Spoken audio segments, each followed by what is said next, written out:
Listen, ain't no nigga made me. Ain't no bitch save me. Money running through my veins, bitch, I need an IV. Ain't no nigga sign me. Ain't no nigga play me. They know the mission. Got love for me, cause I stand on business. I'm a menace. Sack the paper running through the trenches. You ain't convincing. All that tough talk, but we ain't listening. Pop them pussy niggas for they motherfucking dividends. Living shit. They click in on them. God, you see my vision in. I ain't wanna kill nobody. I just wanted the cake, nigga. I let them live. I'm a lion, fuck a rat. Not that one yet, but they're gonna be calling them Minute Man. No, it's midget. Lion blood, nigga. Yeah, nigga. No. Hey, there's Flame Boy. There's Faggot Boy and Minute Man. No, it's Flaming Boy. Flame Boy and Midget Man. Hey, look, there's Faggot Boy and Minute Man. Come here, Sam. This way. Come toward me, Sam. They're gonna be like Cape Crusaders. Like trying to be superheroes. Who's gonna wear them tight suits? That's all I want to know.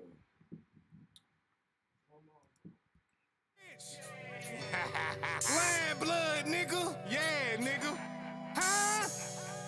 Money. Yeah. Shank up, we up. I stay running to that bank, bruh, no pay cuts. Easy money like a layup. Pussy, you owe some pay, you gotta pay up. Right now, you niggas sleep, but I'ma stay up. Nigga, shank up. I stay running to that bank, bruh, no pay cuts.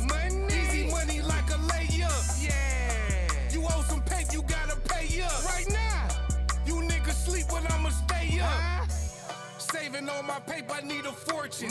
Raised by them hustlers and them killers known for extortion. Yeah, every dollar sold, I need my portion. Fucking on your bitch, got an abortion. Wife ain't with the shit, then I'm divorcing. Ain't no nigga made me, ain't no bitch save me. Money running through my veins, bitch, I need an IV. Ain't no nigga sign me, ain't no nigga play me. They know the mission, got love for me, cause I stand on business. I'm a menace, sack the paper running through the trenches. You ain't convincing. All that tough talk, but we ain't listening. Pop them pussy niggas for they motherfucking dividends. Get that they bad and let them pussies live in shit. You pray to God you see my vision in. I ain't wanna kill nobody, I just wanted the cake, nigga. I let them live. I'm a lion, fuck a rat, and a snake, nigga. We bake niggas, put them in the blender, watch them shake, nigga. Right now, activate that cheat code.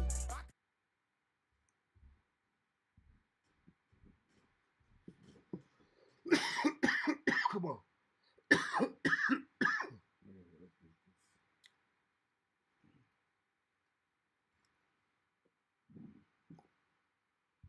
Okay, let's do Tell him this. to take that off. Hold on. No, he did that for you, man. What the fuck? Hold What's on. that, birthday? Hold on.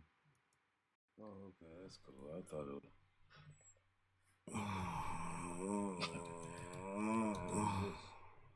Hold on. We getting this shit together, man. The hell? We getting this shit together, man. That's sweet, though.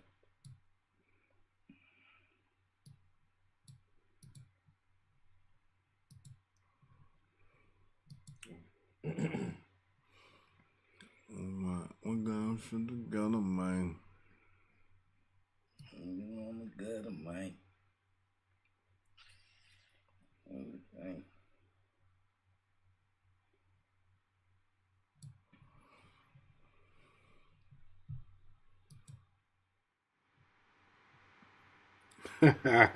Hey, listen. We live on the motherfucking Shank Show where we get paper and stay low.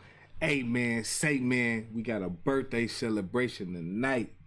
Hey, Big Street of Boston, the motherfucking building, man. Happy B-Day, nigga. Thank you. I appreciate that, man. You know what You know it what I'm is. saying? Hey, listen. What you say, bro? They can't, what? Silence? They can't silence the message. Motherfucker. You feel me? Silence the message, Can't silence the message. Can't silence the message. Hey, it's a beautiful day today, man. It's July 2nd. It's my big brother who I learned it all from, B-Day. We gonna salute Big Bro today. You know what the fuck it is. He raised a lot of you young niggas out there. You better pay him homage, nigga. I'm gonna come for your cap. You hear me? But it's a beautiful day, man. Hey, listen, every time Shank Show go live, we live on Instagram, Facebook, Twitch, and YouTube. So go to any of those and tune in to us live right now. You feel me? Big Street, the boss birthday celebration tonight, though, nigga. Heavy Hefe, you know what the fuck it is, nigga. Yeah. Yeah. So look, hey, D Letterman, what's the deal? Let's see if his audio was on. D Letterman, what's up, nigga? It look like you your sounds is on, nigga.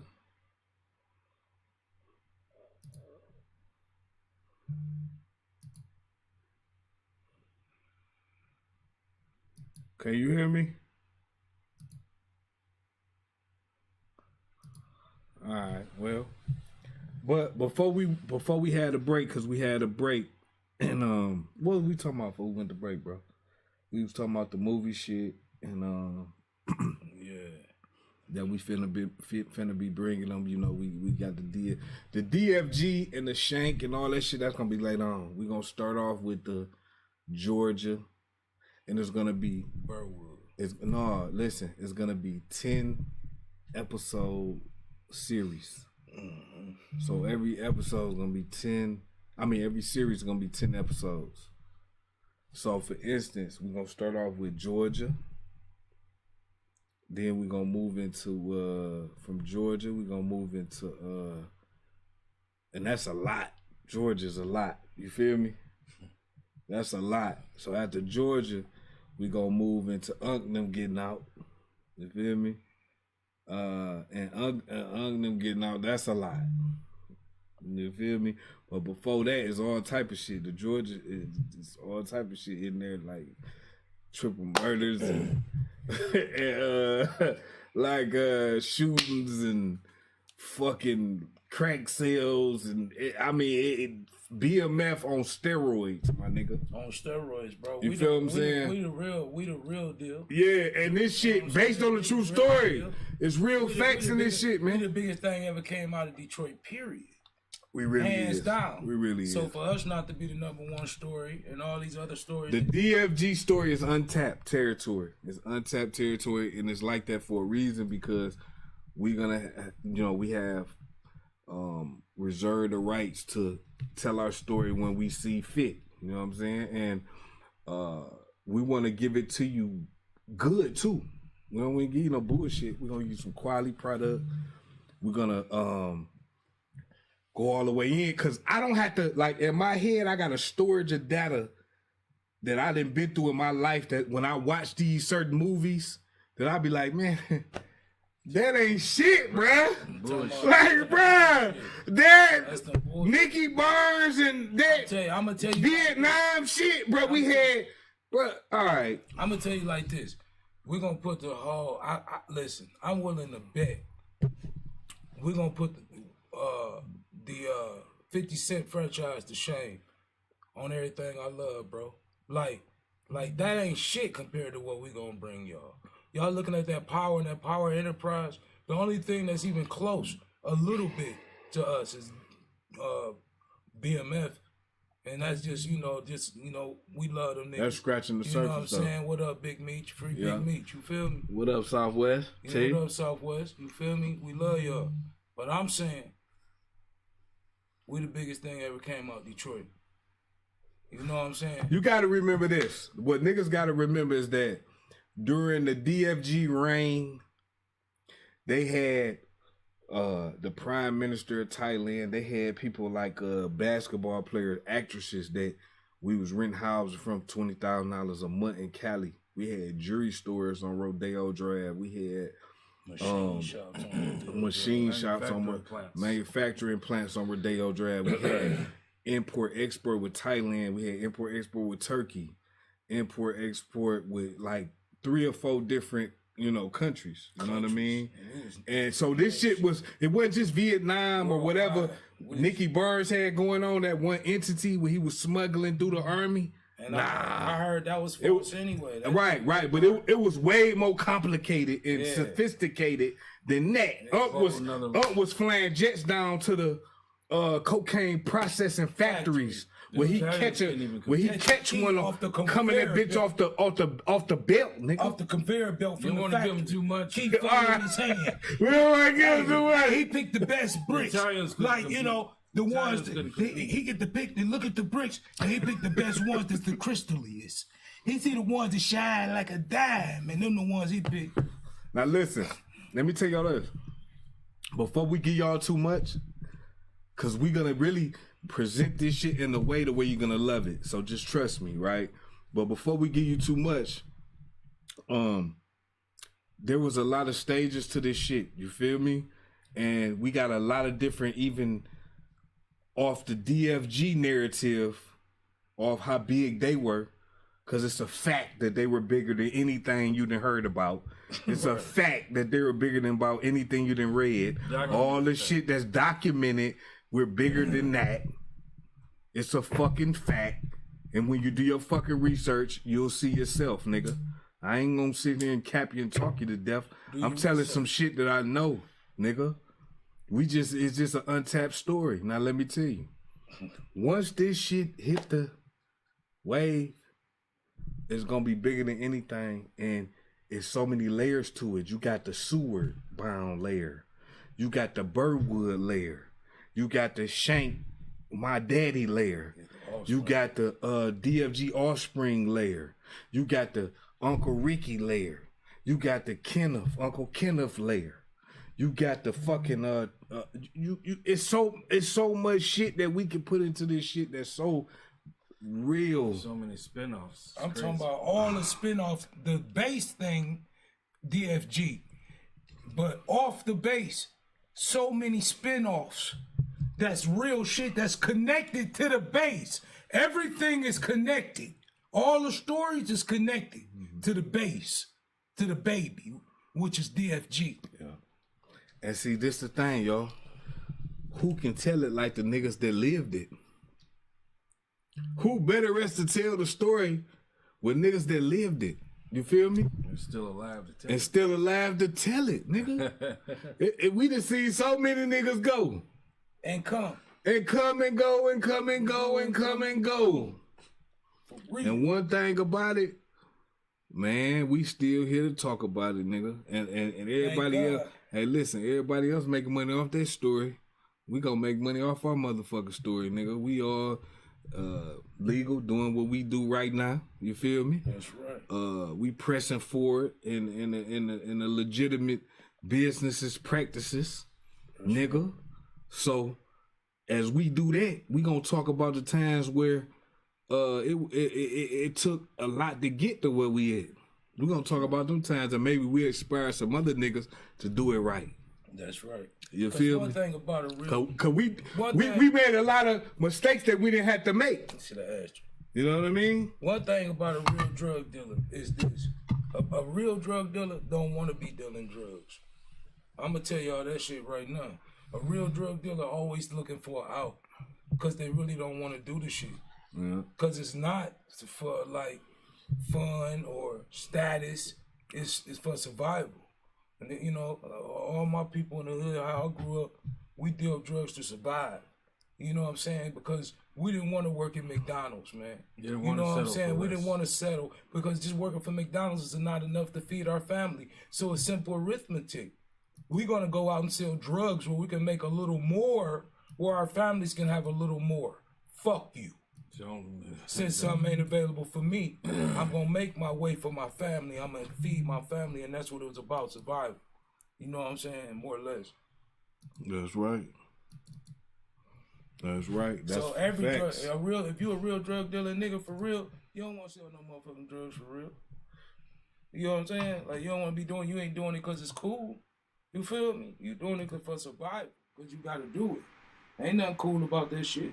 It's survival. Right. You feel me? Shit. It's the only resource that's available. You got 4 kids, dog. The only and commodity you got a to- job at McDonald's. to You got get food. you in here. If you look in the inner cities, it's the only commodity. What else is there? Right, to get you a little more than the average. You know what I'm saying? That you offered out here in the job world. You know what I'm There's saying? people That you that work wants like more. a dog and be tired, come home like a goddamn dog. Slave motherfucker. We still got a whip on us, and that's our goddamn whip is these goddamn jobs we go to every motherfucking day. They good at hiding the sausage. And you know what I'm saying? Well, you niggas can't see you a slave, goddamn it. Every year they get better and better at hiding the goddamn sausage. It's how I feel. Fuck them. I see it though. That shit's still slavery, bro. Come home, your body be tore up and fucked up and wore out, bro. And how many hours in a day, bro? 24 hours in a motherfucking day, right? So how many hours we go to work? 8, right? You know what I'm saying? We go to work 8 hours. How many hours we sleep? 8? 6 to 8? Okay, now how many hours left? Not a lot. Richie, About 4 hours? Come Yeah. on, baby. Yo, what's up, Rich? Man, come on, we gotta press hard in life, bro. Hey, listen. what's going on? Hey, Pedal listen. to the metal, baby. Hey, we live on the motherfucking Shank Show. We get paper, stay low. Yes, introduce D. Letterman to the motherfucking Shank Show. What's up, Rich? Hey, yo. Happy birthday, my nigga. That's My right. nigga Hefe. That's right. Thank you, man. Appreciate it, my baby. Did you grill How you up? like that? Huh? What you about to say? I said, did you grill up them good chickens? chicken you talking about you Y'all had wanna to see get it? to and yeah, we Y'all want wanna to see see it? it. I want Yeah, to see them hell yeah. motherfuckers. You've been talking about them all day, motherfucker. I know, right? I want to see them motherfuckers. See. Damn. He had them Look bitches at marinating. him. What you said they is? look. Hey, tell the people what it is. Okay, so this is some Caribbean island shit. I had to get a whole bunch of spices that I ain't never heard of, like adobo. Y'all heard of adobo spice? No, Yeah, I heard of Dover Spice, yeah. I ain't heard of it. Yeah, I got some. What's this right? Y'all up in my kitchen. It's Creole seasoning over here. Look at him. That boy gonna turn Jamaican. You might as well let your hair grow out, grow some dreads. But you know what, man? I've been eating out all the time, you know, and I'm tired of spending my money, wasting it on fast food, and you know, Cook for yourself is healthier too. it's healthier and cheaper, and you know. So yeah, you know, eventually y'all gonna have to come over, man. Let me cook for y'all. I love to cook and feed people. You know that? That's good. Okay. You know, I spent years in a Mediterranean restaurant cooking for people. You know. Mm-hmm. No, that's So, good. We need that. Everybody's so talented, nigga, in our family, bro. We got niggas doing everything. That's how you know we supposed to be doing this film shit. We got food on the set. It's We on. got ideas. You feel me? Like, Yeah. It's on. This film shit on. And guess what? Like I want to tell you know the audience and everybody that we welcome, you know, investors. You know what I'm saying? People who want to collaborate. They got some money though. We don't want to talk if you ain't got no motherfucking money. Cause we do it ourselves. that's right. But if you got some money, let's talk. Let's put this shit together. You want to be bigger than Power Enterprise? I'm telling you that I can guarantee it. And we can put whatever on it. And I make a bet with 50 and you know, in front of everybody on Stars right now. You know what I'm saying? What up, Fifth? You want to make a bet, nigga? Put some money behind us. It got to be some money, though. We got a little pay. Yeah. We can do it We how could we put. do We it. could push Nah. it. We could push But- it, nigga.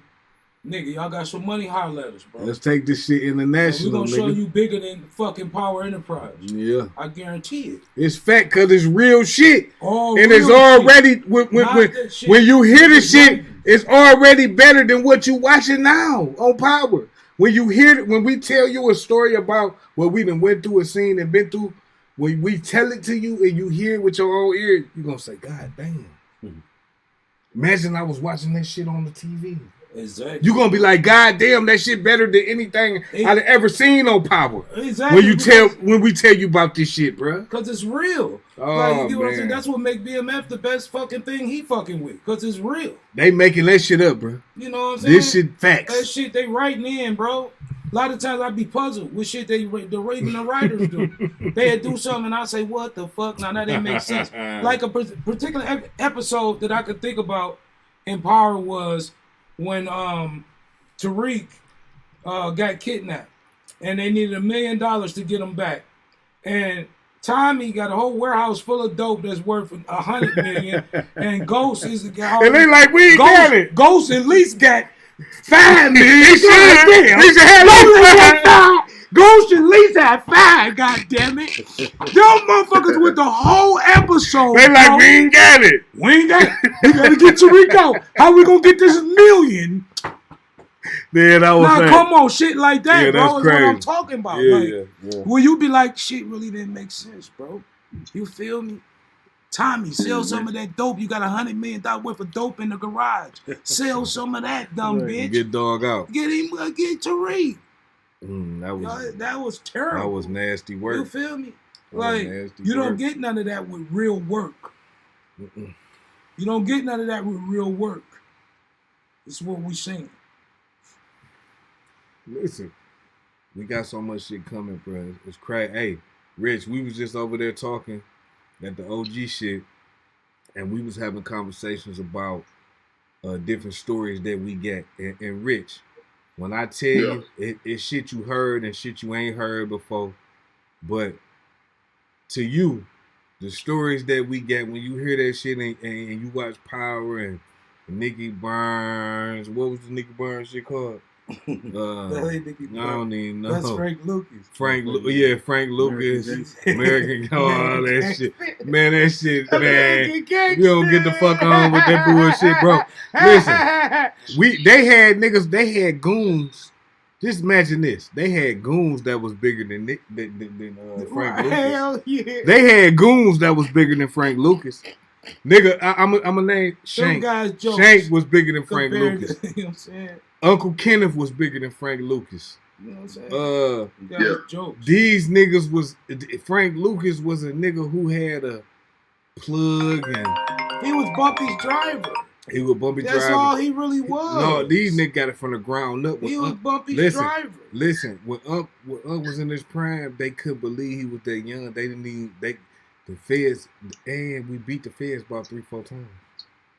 Man, nobody they beat the feds about three Ain't times. Nobody never did that in the history. Young, cause they can't believe he that young with that type of power and money. They can't believe it. It's unbelievable. Man, like I said, we ain't gonna give him no more, man. All right. That's it, bro. You know what I'm saying? All we saying is this: don't play with us. Come with, you know what I'm saying? Some niggas that got some real cash. You know, we fuck with investors, but you gotta have some real dope, some real cash. And you want to be a star now? Let's get it. You feel me? You got some real money. You ain't got no real money, don't even DM us or nothing. Unless we casting call you. Then y'all can DM us. You feel me? For a fact. Shit, you want to act or something, niggas. No, that's a fact. Hey, listen. Yeah, man. And so with the sewer saga, right? I was telling Rich about parts of that, how we had Kwame Kilpatrick. He was the mayor at the time when we was on Seward and Woodward, and he deemed that area a red zone. And we touched on it a little bit in El Prophet interview that we got on YouTube. You can go right now, check it out. El Prophet, Young Rich Shank, Heavy Hefe, you know what I'm saying, DFG. You can see the episode right now where we touch on it. Where he deemed Seward a red zone, meaning anybody that was on that block was eligible for search and seizure, search. You know, what the fuck is you doing over here? Stop and frisk, like stop. Yeah, like New York, but it was on a whole nother level though. You feel me? Because it was so saturated with drugs and murders and mayhem that That block. they had to get a hold on that motherfucker. It's like a little world Listen, on one block. I remember when I was on the Sewer block. world. When I was Sewer on the world. block and the police was on the block too long and niggas shot out the window over their car. Get off the Get your block. ass out here, nigga. Niggas shot out the window over their car from the second floor. They were stopping all the action just sitting on the block. Just sitting on the block, narco car up on the sidewalk, no park, right? Like down from the door. But up on the sidewalk park. Like, yeah, we finna stop all this shit. Man, they 4-5 hours they over there just sitting. Nigga get mad, nigga shoot out the mother. Nigga shoot over the top of their ass, man. Get y'all ass out of here. We Yeah. gotta make some money, bro. Nigga got tired of that shit. They shot out the motherfucking window, man. Shit was so hot over that bitch, man. Al Prophet to tell you, because he did the research on the motherfucker. He found out that at that time when we was over there, Seward and Woodward was responsible for the most 911 calls, emergency calls in that area. Yeah, I believe You it. feel what I'm saying? And we know that because we was there. Right. We were probably 80% of them. The call. You feel me? We over that bitch thick, nigga. Hey, this is a story ain't never been told me, y'all niggas. Hey, listen, shout out Uncle Dane, man. Uncle Dane, he the one that we was eating over there. Party hard day. When we left Burwood and we did our thing and burnt that bitch out, we went to Seward and burnt that bitch out. You feel me? And niggas, it was like, get on and lay down.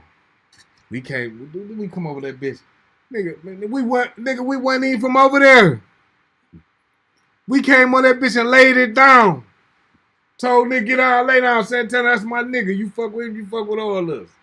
What's up? You know what I'm saying? Shouts out Big J. Shout out Big J. Shout out CD, nigga. CD, love you, baby. Hey, man. You know what I'm saying? D-Rock. Shout out D-Rock, nigga. Love you, baby. You feel me? You feel me? Shout out Dan. All the original P.Y. Seward niggas, man. All P.Y. original Dang. Peanut, You feel me? Peanut. R.I.P. Peanut. Rip Nut. New York. Dip. You know what I'm saying? I can't really say Dip. I'm going to say Flip. I'm going to say Flip. We're gonna say Dip. I'm going to say Flip. I can't really say Dip. I'm going to say Flip. We're gonna But say Dip. that's another story, We're though. gonna say Dip. I'm going to say Flip. Okay. That's another story, though. But, What's the story? man, it's a lot to that. But we going to get in that on the movie. You feel me? Yeah. Okay. The nigga name gonna be Flip. That's why I say that. The nigga name who play him gonna be Flip, and it's gonna tell the story for him. Yeah. I ain't gotta tell the story for him. It's gonna tell it for him. Hey, once you 100 nigga, you in this gang, we know, nigga. You feel me? It's stand on business. Stand on If you get caught doing what you doing, you go do your time. 21. You don't say nothing. 21. You don't say nothing. You do your time 21. like a real nigga. If you wasn't built for it, don't do it, my nigga. 21. Bottom line, you ain't no copy, no please. Talking about we were both in the car, but it ain't mine. No, it's none of that. Ain't none of that. 21. That don't fly. Ain't we both in the car and it ain't mine? Or I know, yeah, they're a criminal. Is there a criminal enterprise? Yeah, yes, ma'am. Is do you know about shit they done did in the past? Yes, ma'am. Do you think that they're a gang? Yes, ma'am. 21. No, it's none of that, bro. We not doing none of that. We 21. We finna go lay it down. You 20. feel me? What niggas don't know is that in one of these series, it's gonna be a triple murder that happened. 21. It's gonna be a triple murder that happened that my family beat. And my cousin beat a murder too. 21. The triple murder that we beat, everybody kept it silent. Nobody talked. Nobody said nothing, and they walked away. And my cousin murder that he caught, nobody said nothing. They kept it silent. Let the attorney do the work, and they walked away. Not saying that murder is right. We're not promoting that, but we is saying that sometimes people is falsely accused of shit. That's right. And it's your right to remain silent, to let your attorney work this out for you if you're falsely accused of some shit you didn't do. 21. And they can make the story up for you and tell you, hey, this is why my nigga didn't do it. And you get off and you come home and we love you. 21. And you're innocent to proven guilty. Yeah, this is to prove you guilty. You feel me? 21. So this is what I'm saying. In life, you have to understand, bruh, for all my young niggas in the streets that's active, that don't kill no niggas. If you're gonna kill somebody, I like. Don't do it. Don't kill people, bro. And this probably gonna get flagged for even saying the K word. But don't take people's life, bro. Especially black people, bro. If you're gonna do some malice or something, do it to somebody else. And I don't even promote that. But I'm just saying, just be peaceful, man. 21. You ain't gotta do none of that, bro. It's money out here for everybody, bro. 21. Don't do it.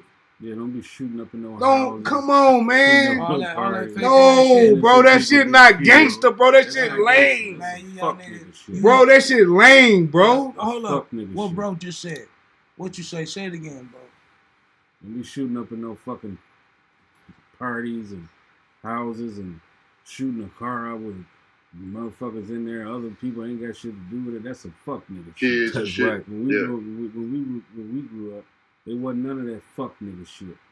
You know what I mean? It was like you had a problem, you come holler at that ass. That's right. You catch that nigga. That's right. Him. Catch you while you putting the key in the lock, Yeah. trying to get in your door. You know, pop right in that head. Cause you know, You what know, but see, that's then. And the guys now, man, half of them be so high off pills and Yeah, this they don't and know what they lean and doing. all type of shit. They liable to do anything. They think that shit is gangster. They think that shit is tough. Gangster ain't a nigga that's getting caught. Gangster ain't a nigga that's shooting up in the motherfucking crowd. Gangster is organized crime. You know, you in it to get out, or you in it for the longevity. You're not in it to get fucked over, or be in a position where motherfuckers is ratting on you and all that type of shit. That ain't gangster. That's fuck nigga shit. yeah, that's fuck nigga shit. That's fuck nigga shit. Yeah, yeah. You know what I mean? I feel like, bro, I feel like, you know what I'm saying? You doing all that shit, man. It's like everything had a cause. You know what I'm saying? When we was organized, I can say more. Right. Because we listen to our OG niggas. You feel me? Like, I grew up, bro, I looked at my OGs. Feel me? I grew up in Gucci hood. You know what I'm saying? I was a Gucci boy. I was a baby Gucci boy. You know what I'm saying? Dre Road. You feel me? Like, I'm telling you, nigga, North End, I grew up a lot of places, though. You know, but that's just one of my places I grew up. But that's my, you know what I'm saying? That's what it is. But I'm saying, like, I looked up to my OGs, bro, and if another nigga in the street was acting like they was gonna do something to one of my OGs, we'll probably do something to that nigga right now. Hell But yeah. if we didn't, we gonna go tell him. Right. Damn, dog, that nigga plotting. We Right. respected our OGs, Right. like protected our OGs, bro, and looked up to them. Man, You that- feel that me? And they shit- taught us that shit, bro, shit how be to be handled mean, before they bro. even know Like, about it. Yeah. hell yeah. That's like You Doc. know what I'm saying? We would Real say, nigga, shit, better bro, not touch like- a hero Doc head. What, Nigga, back nigga, then, nigga. man, listen. We was on all that, nigga. And we had about 20 something. Man, Man. listen. We was on all that. You better not touch a hero Doc head, nigga. Boy, you gonna be a dead duck, nigga. Hey, you know what we need to include in the movie too? What's We that, need to Rick? include in the movie with me and 3 was kicking it the other day. He was telling me, you know, there's a lot of gigolos in the family, you know. And, hey, listen. Hey, before you wait a finish. minute. Go ahead. Wait a Go minute. ahead. Hold on. All right, go ahead. Hey, look. Okay, I'm gonna give you an example. I still have my dad's obituary, right? And you know, tells me about his life, and you know, my sister that he had a daughter that's in Georgia or whatever. And guess who? Now, take a wild guess and tell me who's doing his eulogy at my dad's funeral. Wild guess. Who? Yeah, he crazy. Who? Uncle Bobby. Straight up. Was doing who you? Uncle Bobby did the eulogy for my biological dad, father, Okay, I see. Larry, I see. Big Larry. I see. Larry Stroganoff. Man, he was the shit. He was a motherfucker. He He was a pick us up motherfucker. every, Untold us stories about him too, though. We got stories about Stroganoff too. Yeah, Yeah, we'll do a do Stroll. Stroganoff series. Yeah. Uncle And Kim you- damn near raped. He can play Strobe. Stroll. Yeah. They call it Strobe. Yeah. That's your series right there, Rich. Yep. Okay. That's what's up. Yeah, he was cool. Yeah, His you know, biggest I self. got a handful of stories. I don't have that many stories about him, man, but everything I hear, man, he's usually, hung with Upper Kennedy, Yeah, hung with Shank. yeah, So guess what? yeah. Guess what? He was a motherfucker. Yeah, He definitely Right. was a Stand up motherfucker, guy. for sure. stand Yeah. up Real all the way nigga, around. dog. Remember he used to pick us up from They used to school be so too? petrified of him, it's a Too. shame. You don't remember he used to pick us up from school? Right, their bones be shaking so bad, think they gonna break. Too. You don't remember he used to pick us up from school? Yeah, I remember he's picking us up from the No, house you too. don't. And he had the He had the Benz. Samurai. No, he had the blue Benz. The And, Benz. and he pushed it. He said, "Don't push that button because it's gonna make the car He fly." used to make the car fly. That's right. And he's like, "Where we at?" We be going Remember he different said he places. gonna buy some dinosaurs? Right, I'm going in here to talk to them about the dinosaurs. Yeah, he like, I'm gonna buy y'all some dinosaurs. Hey, he was the that shit, nigga man. was our nigga, dog. Yeah, he was the shit. Hey, did he used to play that song all the time, over and over again? Riding in the back, sun rooftop, diamond in the back, sun rooftop. Digging, singing with the gangster lean. Ooh, ooh. Maybe. Nah, okay. I don't know, maybe. Hey. He was fun. But, He was fun. Yeah. Yeah, fun. No, but my whole point was this, was this, like, we got a lot of people in the family, right, who, once somebody lost a husband, right, we tend to find a way to keep it in the family, like, you know what I mean? Yeah, and that story is That's real. real, The story of Strobe is very interesting. It is. And some It stuff is. I don't know can be let in. Well, we're gonna have to let it in. It's Cause dangerous. fuck it. Right. Cause fuck it, nigga. It involves corruption. Well, they dead and gone. officials and everything. We putting it on the motherfucking flow, nigga. It involves Yeah, man. corruption and everything. The government officials, all type of stuff. Mm-hmm. Oh, yeah? Yeah. One day I'll tell you. Man. Hey, let me give y'all the story though. Let me give y'all one story, right? Let me see. What'll be a real juicy story for y'all to give you? I ain't gonna,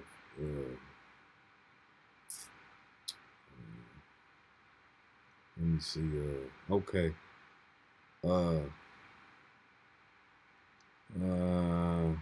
Let's see. So, okay. So let's say this, right? I don't want to give you that one. I was thinking of one. I don't want to give you that one. What were we talking about over at the house? We were talking about a lot of shit at the house. Oh, okay. Let me give you this one. So this is a sewer story, right? So listen, this is a sewer story that's gonna go on the sewer bound season. It's gonna be 10 episodes to the sewer bound season. This one story that's in the sewer bound season. So when we, after our Birdwood soccer that's gonna be a season in itself, Birdwood. After that, we embarked upon Seward, which is my Uncle Dane. He was over there, right? There was a guy by the name of Santana. He was a Mexican. He was from San Diego, California. He was a SDC Crip. Him and his brother, Lil Jojo, they got into some trouble down here. They fled to Detroit. They ended up in Detroit on Seward and 2nd. Yeah, of all places. Of all places. These two niggas end up on Seward and 2nd, where it's a whole bunch of apartment buildings, but it's in Detroit and it's like New York type shit. You feel me? It's like New Jack City time. Times 12, Right. right? None but apartment buildings on the block. Seward the 2nd, second to Woodward, right there.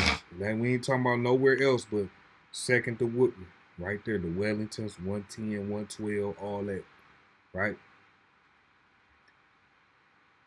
Boom, we come over there. We find it somewhere to expand our territory to. And we fucking with my Uncle Dane. Shout out Uncle Dane, PYT. Shout out Uncle Dane. You feel me? Love you, nigga. He bring us over there. So we over there. Thick! Harley truck, Marauder, Caprice 89 on. Huh? Feel me? We over there thick, nigga. We got the work, everything. You feel me? So we over this bitch. We doing business as usual. We getting it in. Woo woo, right? Tanner, me and him, we become cool, me and Tanner. We come like this. You feel me? At the time, Tanner was kind of before.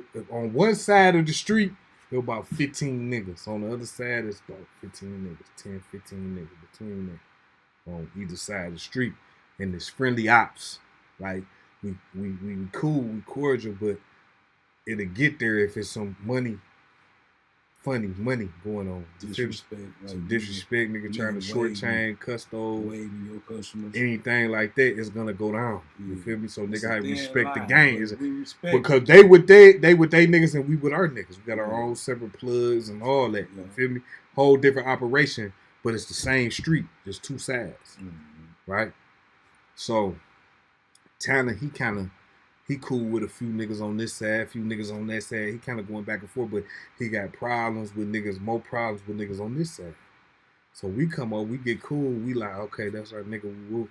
Bam. They lock in. We lock in with him, but he still got problem with nigga named Toe Tag. Toe Tag, he a nigga from the other side. On his back, he got tatted a nigga on the gurney with the cover everything over the nigga on the gurney, but with the toe out the end of the gurney with a tag on the bitch. You feel me? He really on that. Right. Toe Tag, my nigga. Shout out Toe Tag, nigga. Shout out Toe Tag. Shout out my nigga Toe Tag. Even though we was on two different sides of the street, we still remain cordial after that. And that's my nigga to this day, and we gonna implement him in this shit. He can play his role, you feel me? Because we gonna tell it regardless. And fuck what a nigga gotta say. You feel me? So Toe Tag, him and Tanner had their differences. They fought a couple times. You know, during this time we was coming over there. And this one particular time, me, 3, Tanner, we in the breezeway of the building. Earlier that day, Toe Tag and Tanner had some words in the store, at the corner store. Do your research. At the corner store, Woodward and Second, it's a liquor store, and it's a Burger King. At the liquor store, that's where we all used to be at, go and get whatever we need. You feel me? So they in there, they had some word. Both sides of the street going to this same liquor store, going to the same Burger King. So we seeing niggas do your research every day. Shout out J-Man, do your research. So they had some words earlier that day. Toe Tag come in the stoop with me, 3, Tanner. He come in there, he slick talking wood. He like, shit, y'all gon', nigga, you know, he want a one-on-one with Tanner. He like, y'all gonna jump me? Now man, let's back up. He done fought Toe Tag a couple times before that. He told Toe Tag, I ain't, in the last fight before this happened, told Toe Tag, I'm not fighting niggas no more, nigga. Last time I'm fighting niggas, nigga. They ain't gonna stop fucking with me, you feel me? I done showed y'all niggas, nigga, it's whatever, you feel me? But y'all gonna stop fucking with me. He done had it, you feel me? So, fast forward, Toe Tag walk in there, y'all gonna jump me? We like, jump you? We ain't know none of that. Go ahead, one-on-one it. Him and Tanner get the one-on-one in the breezeway. They one-on-one. Toe Tag grabbed the nigga hair because Tanner, he Mexican, nigga, got long hair. He put it up in the, wrap it up in a bun. He grabbed nigga. Let the nigga hair go, nigga. He let nigga hair go. You feel me? So finally we break it up. I remember, bro, everybody remember. Tanner told the nigga I ain't fighting niggas no more. You feel me? We did tell him that. Like, this the last time we doing this, nigga. I done fought y'all niggas. No, y'all niggas know I ain't no hoe. Like, y'all niggas just fucking with me, niggas finna go there. Feel me? Fuck all the fight. Tanner scratch off. Soon as they get done, Tanner scratch off into the building. Oh, man. I know it's in the building. He went that way. I know it's in the building. Ooh, shit. So when he come out the building, hair down like Desperado, nigga. He run across the street, nigga, 2 pistols. Blowing that bitch. Tanner, Toe Tag sitting on the stoop across the street, sitting out there on the stoop. He get to blowing that bitch, run across, boop, boop, boop, boop, boop, boop, boop, boop, boop, boop, boop, boop, boop. Run across the street, blowing that bitch. Toe Tag run up in the, it's a girl out there too, sitting with Toe Tag. She gets shot in the jaw. Toe Tag run up in the motherfucking building. once you run up in the building through the open door, it's a locked door that you can shut and lock. He shut the door behind him. Tanner run up in the breezeway, shoot through the door. Boom, boom, boom, boom, boom, boom, boom, boom. He trying to, you feel me? As this happening, I look to Woodward, where the Burger King liquor store at. I see the narcos. They out they car behind. Just so happen they hear the shots. Damn. They there on Woodward out they car. Behind the car taking cover with their gun out.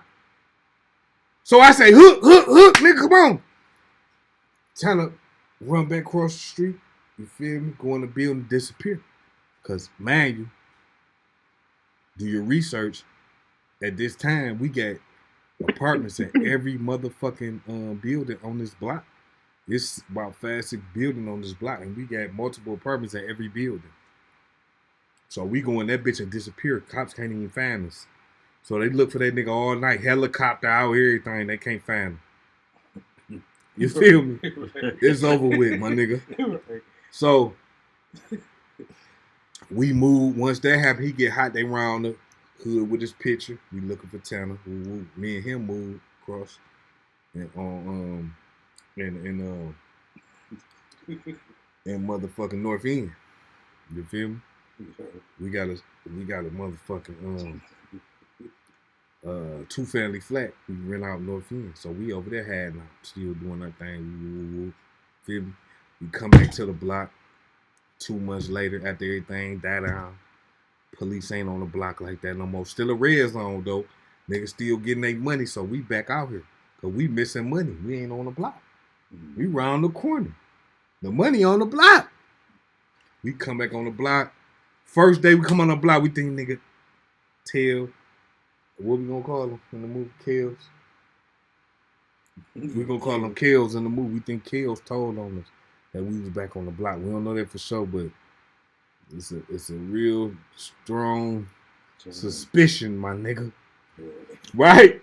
So we come back on the block. Next thing we know, Smoke come out the building. My nigga Smoke, shout out to Smoke. You feel me? He come out the building. He say, some niggas in the alley I ain't never seen before, bro. I don't woo. You feel me? So we like, what? Me and Tanner go to the back door. I got the, you feel me? I got the, you feel me? We go to the back door. You can go up another. So we on the basement floor walking to the back door. When we get to the back door, it's 3 steps you got to go up to get to the back door. But you can bypass that and keep going up another 5-6 steps and go up to the first level, and it's a window that you can look down at the alley and see what's going on. But I'm in my mind, I'm like, all right, I got the on me. I got the right when I hit the door. So in my mind, I'm gonna press the door. I get a to Tanner. I get a to Tanner. He got the now. You feel me? We hit the door. I hit the door. Real lightly. I'm gonna call myself. Gonna look out. The bitch snatch open. Police! Bitch, get on the ground! Dang. Oh shit! I fall down the 3 steps on my back. Bam! One of them fly over me. He jump on me, chasing Tanner. Boom! Tanner got the He get away. Tanner get away with the right? So the officer come back. Man, what the fuck? Ooh, he searching me down. Nigga, I got some shit on me. You feel me? But I got it. You feel me? So they like, no, we know where you got it at. You got it, your boys. Y'all keep out. I said, no, I ain't got nothing, nigga. Pull my balls up. Nigga, I ain't got nothing. What the fuck? They're like, oh, okay. Matter of fact, you the nigga that keep running from us. You Mr. Runner Man. Yeah, we know you. Every time we hit the block, you run. And I did. I was running like I had to on me. You feel me? I had to get little. But every time they came, I got little. And they could never catch. They were mad. They'd tell, bro, we gonna get your little brother. He looked just like you. We know that's your little brother, nigga. Yeah, we gonna get him. You feel me? So don't worry, we gonna get Runner Man. Yeah, and they finally got me. I'm like, oh, fuck. They on me. They searching me down and shit. They all on me. They get my keys. I got a whole bunch of keys. I'm known for that. I keep a whole bunch of keys on the ring. They don't know what's for what, right? They take me up the hall. They tell me knock on the door. Now this door that they telling me to knock on, this not the door to knock on. Cause I know what's going on in here. You feel me? There's too much going on here for me to knock on that door. Tell them I'm not knocking on that door, bro. I don't. What the fuck is y'all talking? Oh yeah, so they know more. Somebody that told them something. They know what I know. But they trying to act like they don't know, trying to tell me knock on the door. Y'all stop playing with me, bro. You feel me? No, I'm not knocking on that door. So they take me outside, see me on the stoop. Next thing I know, they coming out with guns, Ziploc bags of dope, all type of shit. They coming. He tell me, Mr. Phillips. Oh yeah, Mr. Phillips. Oh yeah, you going down, nigga, Mr. Runner Man, Mr. Billups, and on top of that, your Chauncey Billups. I hope he your family because you gonna need them, nigga. He talk all type of whole slick shit to me. I'm telling him I ain't did nothing. Right. I ain't this not my open shit, the door. bro. So he went. So when they see, but this what happened on the scene. But it's different. What happened? How they write it up. He wrote it up like he caught me coming out the apartment. Illuminated the apartment. He said he illuminated the apartment and seen dope and guns on the countertop, trying to put me in plain view of the shit. That's how he wrote it up, right? But being that we was in a basement apartment, it was a lot of factors that my attorney was able to argue, right? But it's some real movie shit because when we got down to trial, the same cop who had said all this in the bond hearing to get me bonded over, he had dropped dirty to marijuana. And when I was in the county jail and got my discovery package, I was short marijuana. I'm talking about big short. I'm talking about it was 28 grams of marijuana that was charging me for a felony, and I knew about 6-7 pounds in there. You feel me? So he stole the weed, smoked it, and got caught smoking it, and got suspended when the pretrial came. And that worked in my favor, where I was able to plead out to they dropped the gun, I pleaded to the weed. You feel me? No, they dropped the drugs, I'm pleading to the weed. Feel me? And the gun, and they dismissed the gun under the height of what they were supposed to do. But that's another story. But so really, that's a movie in itself, bro. How that played out. And this is public record. You can go and see this shit. You feel me? Yeah, everything. David Allen was my judge. George Kuchenberg was my attorney. You can go and see how that shit played out. The cops was fucked up, bro. They was lying. They got caught smoking weed, dropping dirties. I still got a year probation, extensive probation out the shit. But I wasn't going to go against getting 10, 12 years out that shit, though. If I had got found guilty, which I was already on probation for a CCW before this happened. A height of CCW, which if I would have successfully completed, I would have got that dismissed from my record. But since I caught a case while I was on that played a factor in me having a CCW on my record. You understand what I'm saying? So at the end of the day, we're going to try to lead niggas, bro, and don't have to go through this. I'm trying to tell you these stories, you won't have to go through this. Nigga, it's not fun to have a record because it hinders you from shit. Can't get housing, can't get loans. You can't get this, can't get a job, can't get nothing, bro. When you got a record, boy, you better be the coldest entrepreneur on the motherfucking planet, nigga. Right. You better have some ideas in that motherfucking head, bitch. Right. Cause you ain't gonna work no job worth nothing. Yeah, so go and get a record if you want to, pussy. If you think that's the way to go. Right. If you gonna be the biggest dope dealer and face getting indicted and getting the RICO, or bitch get a job. Cause that's the only two ways. Yeah. And either way, it's a gamble, nigga. You either gonna be a regular nigga and work your way up to the top, or you gonna be a nigga that can get the RICO and spend the rest of your motherfucking life in jail, pussy. And I'm telling you, I ain't gonna sugarcoat it for you, nigga. Cause guess what? Right now, when I go and I want to get a loan for some nigga tell me no, ain't nobody sugarcoating it for me. No. Nigga, I fucked my record up. I can't be better than nobody else. That's why we doing this shit right here to teach niggas, try to get niggas motivation, bro. We done been through it, nigga. We done seen it. Nigga. We got uncles, nigga. We got this. Lord willing that we other people that was legitimate in our family was able to create businesses and do their thing. Lord willing, you feel me? Straight up, shorty. Cause we ain't had that, we'd be fucked up, nigga. We'll be back on all that bullshit. Yeah, shorty love. You know what I'm saying? So, bruh, like, on some real shit, man. Nigga understand what the fuck going on out here, man. For real, man. You know what I'm saying? It's all about, see, we need more black people to band together, bro, on things instead of doing things separate. We're the only race of people that can't band together and do things together, dog. Because every black person got their own dream and idea. Instead of focusing on the best dream and the best idea and all focus on it together.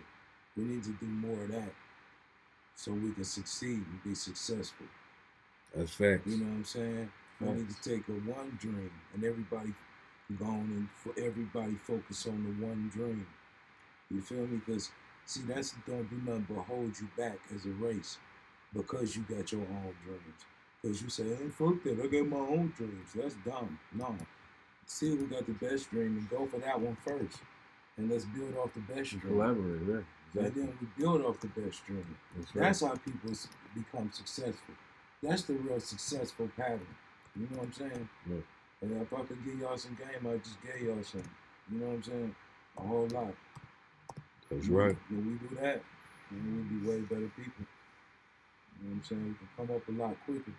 Because everybody's idea is not important right now. Only the main idea is important, the main one. And you know the character, and you know him, and you know who he is, and give him who he is. You know what I'm saying? Like, That's right. and everybody go stand behind him. When Cash Money Records came out, bro, you know what I'm saying? You think that it wasn't calculated to put Juvenile out first? Right. You think that wasn't calculated too? Right. Is you crazy? Everybody rallied behind Juvenile and put him It out. was hot. You get it? Yeah, Then for sure. everybody else That was the came. commodity. Lil Wayne and all the rest of them. They gotta See, recognize what the That's commodity the is success pattern. and get You behind it? it. That's the success pattern to anybody that I know that's successful. Mhm. It'd be like a group behind money, nigga. They'll group everybody around for him. Right. Right. Get it? That's success. Right. If it's not like that, everybody around him with their own ideas is fucked up. I realize that. You got to be behind the one. Everybody. Leap shit, live that. You feel me? Like, sleep shit and live that. For real, bro. Like, Yeah. you know what I'm saying? That's a success. That's the pattern to success. You know what I'm saying? So, that's what I'm saying, man. We got to do more together. You know what I'm saying? Right. We got to do more together, man. And everybody standing behind the main one instead of everybody having their individual dreams. Because it never work out that way. It's just the way to hold us down and keep us back. You know what I'm saying, man? Yeah. We gotta be real with ourselves, bro. Together we're strong. Yeah. And not that long ago, we was together. Yeah. Not that long ago. That's what Now- they say now is you strength look in at it. numbers. But now you look at it. Look at it now. We Two owned a wheels lot of together businesses like a in the motherfucker. past. You know, and No. people owned a lot of things. You know, and as time went on, things were implemented so we could be divided and divided against each other. And this is why it's such a hard struggle for us to come out, to come up. And this is why people take so many chances. Mm-hmm. You know, people look at the drug dealers like they're, you know, the bottom feeders of society. But really, it's just people that want more out of life. Right. That's all it is. You know, and then Right. you know the opportunities weren't there for them. The only opportunity was to sell whatever the commodity was to get you to where you were trying to get to. Right. You know. Hey, check your email. Check your email. The Zoom link. I send it to you. We on here now because it's 3 birthday tonight.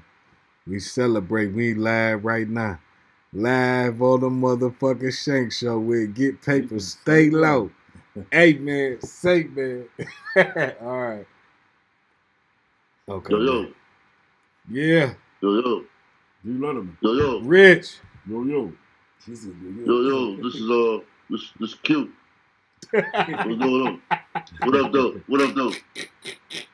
What up, though, What up, Q? what up, though? What's happening? What up, though? What's going on? Look. I'm at work. I'm at work right now. I'm at work right now. Hey, Q, hold on. I just want to say happy birthday to Oh, Hefe. Happy birthday, Hefe. Oh, thanks. Oh, shit. No, go back. Turn it back, Rich. Hold on, let me take a picture of that shit. Yeah, turn it back. Hold on. Yo, yo. What up, though? What up, son? What up? Yo, yo. Yo. What up, though? Yo. Y'all gonna have to get me in the movie, okay? Y'all gonna have to find a way to fit me in there, all right? Yo, you got it. You don't gotta find a way to put me. All right. If y'all don't find a way to put me in, I'm just gonna make my own movie. I'm gonna take your idea and I'm gonna run with it. Man, this nigga fucked up, man. Man, what's wrong with you,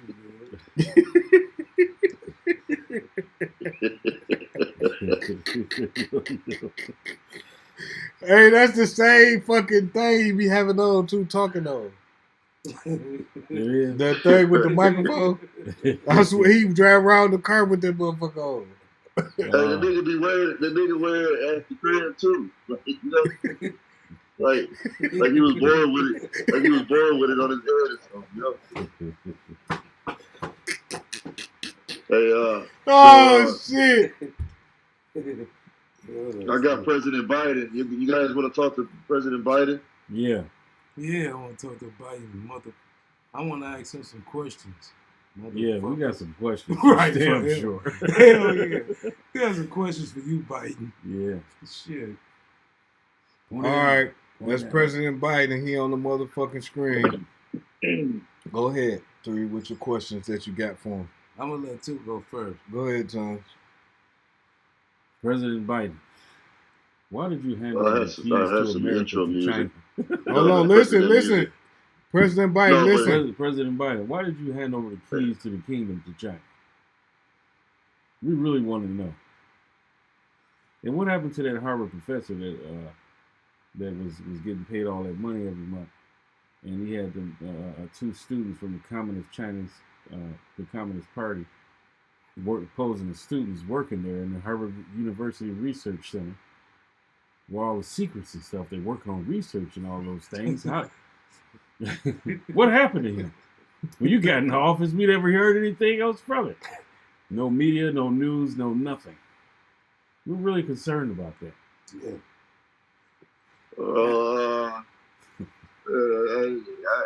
I really don't know what's going on. No, they just tell me what to do, and I do it. You know what I mean? Sometimes I don't know where to find the bathroom on my own. You know what I mean? Yeah, well, that makes sense because I wanted to ask you, President Biden, how the fuck did you fall off that fucking bike, and how the fuck did you fall up them stairs, and you handshake the nigga and he wasn't there? How did you handshake a nigga and he wasn't there? And how did you fall off that fucking bike, Biden? You fucked up, bro.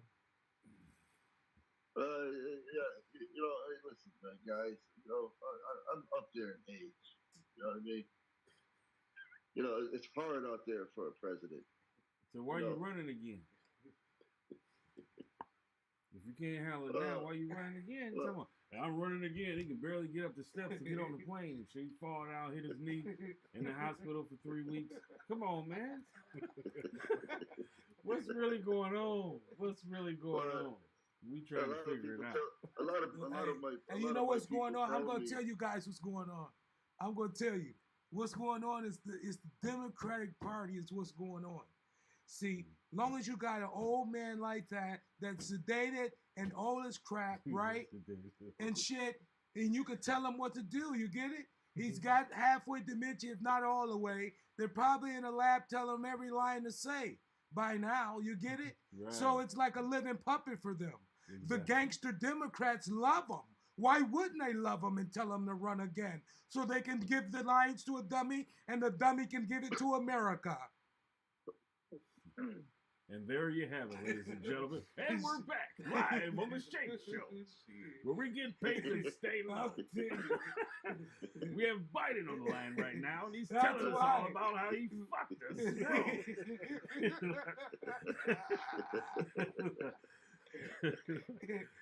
Biden, You guys, it seems like you guys are teasing me. You know, I could be eating my applesauce. It's about time for my applesauce and my pudding. Hey, and one more thing, man. What's Why going don't on, why my why gangster? why So, don't you hey know what? wait one more wait one more thing. Why won't you hey come on, man. President talking, okay? He's the president talking. So you guys don't vote for me, you're not black, okay? Oh fuck you. And listen, one more thing, man. Why I forgot now since you were talking to me, Yeah. asshole. Shit. What's wrong with you? Fuck. Just get on there while you What's driving. wrong with you, You're a Biden? fucking idiot, Biden. Right. You're either gonna have to deal with me or you're gonna have to deal with my vice president. That's why your son Kamala. smokes crack. Yeah, he's a big crack smoker. Yeah. He got off on them charges. You mean Hunter Biden? Yeah, Hunter Biden, bitch ass. Hunter Biden, man. That's my son, and I love him. You know, that's my son, and he's innocent until proven guilty. You know what I mean? Okay, so listen, what do you think about what happened recently in the news?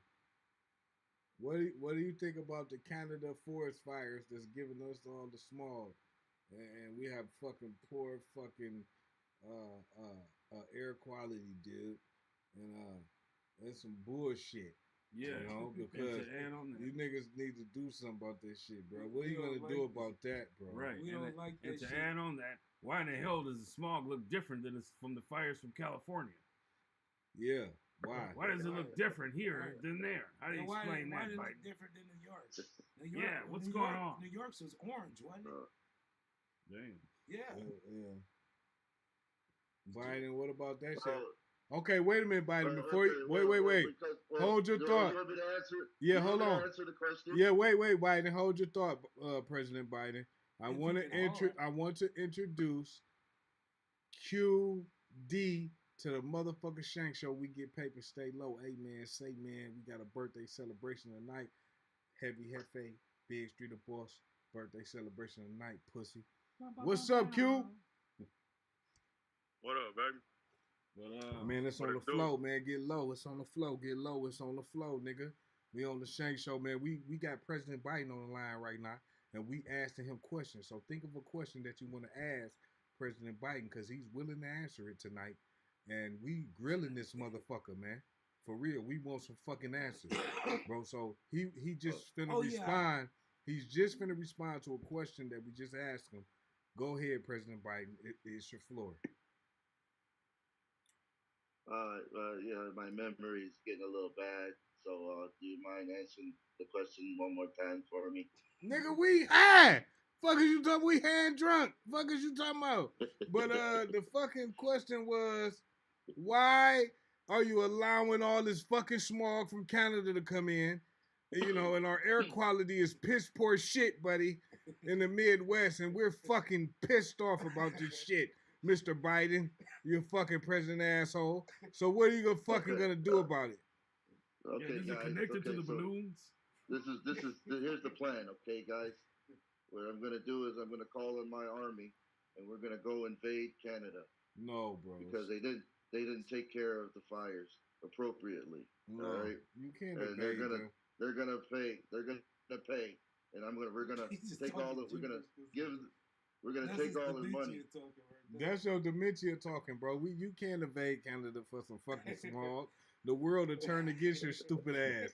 Okay, so let's talk realistic, asshole. President Biden, what are you gonna do about just build a wall?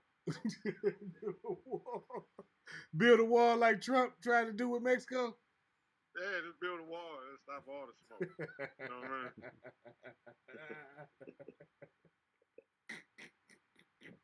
Q, what question you got for President Biden while we got him on the line, man? Yeah, make it quick because it's getting past my bedtime.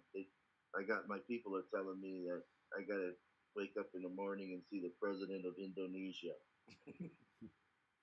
Is it Why connected we to don't the get balloons? the hell out of Ukraine?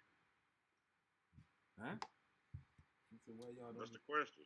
The question is, why don't we get the hell out of Ukraine? Yeah, before we Okay. get hit with the nuke. President Biden. President Biden.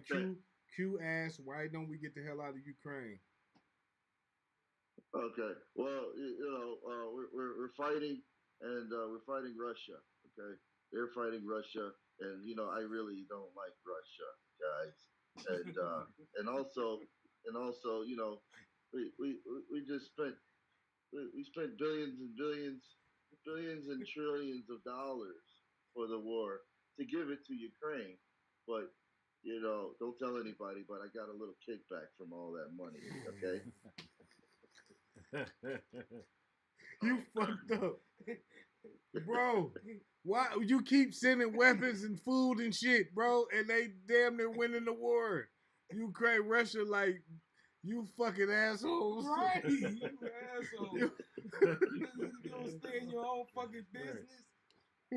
Damn, dog. Y'all fucking us up. Man, we cock blocking like a motherfucker, man. Hell yeah. Is there a connection with the balloons? All right, listen. President Biden, we want to thank you for coming on the Shank Show where we get paper, stay low. Hey, man, we got a birthday celebration tonight. We know you tapped in just for Heavy Hefe and his birthday, so we appreciate you, President Biden. One love. One love. And listen, and we're not going to vote for your old, stupid, send our ass next time. Hell no, just so you know that, we pussy. ain't got the black votes no more. No, we remember the crime bill. I got one last question. I got one last question before we go out. It's this. Why don't you let the black girl talk ever? Yeah, that's a good question. Damn, man. We never hear Y'all that. never hear that. We never hear one statement from the black vice What's her president name? girl. Pamela Harris or something. Pamela Harris. We don't even know the bitch name no Right. more. We don't even remember the whole shit. But I'm Anytime just you saying, hear she like, talking man, crazy. Did y'all clone her? I mean, Like- what? Did she trip, like that, fall, why hit her I'm saying, head? why don't you ever let her She only talk, makes bro? sense when she do talk. Like, Would you damn. like me to answer the question? Oh yeah, She's yeah. always laughing and shit. What Right. the fuck are you talking about? Well, see, Kamala is in charge of the laundry in the White House, Oh. and she. Why do you think my suits are so crisp and clean? Oh, Makes that sense. explains it All all. right. Oh, okay. That explains it. Yeah. I don't mean to be racist, but we all have stories to do around the White House. You get it? Yeah. You understand that?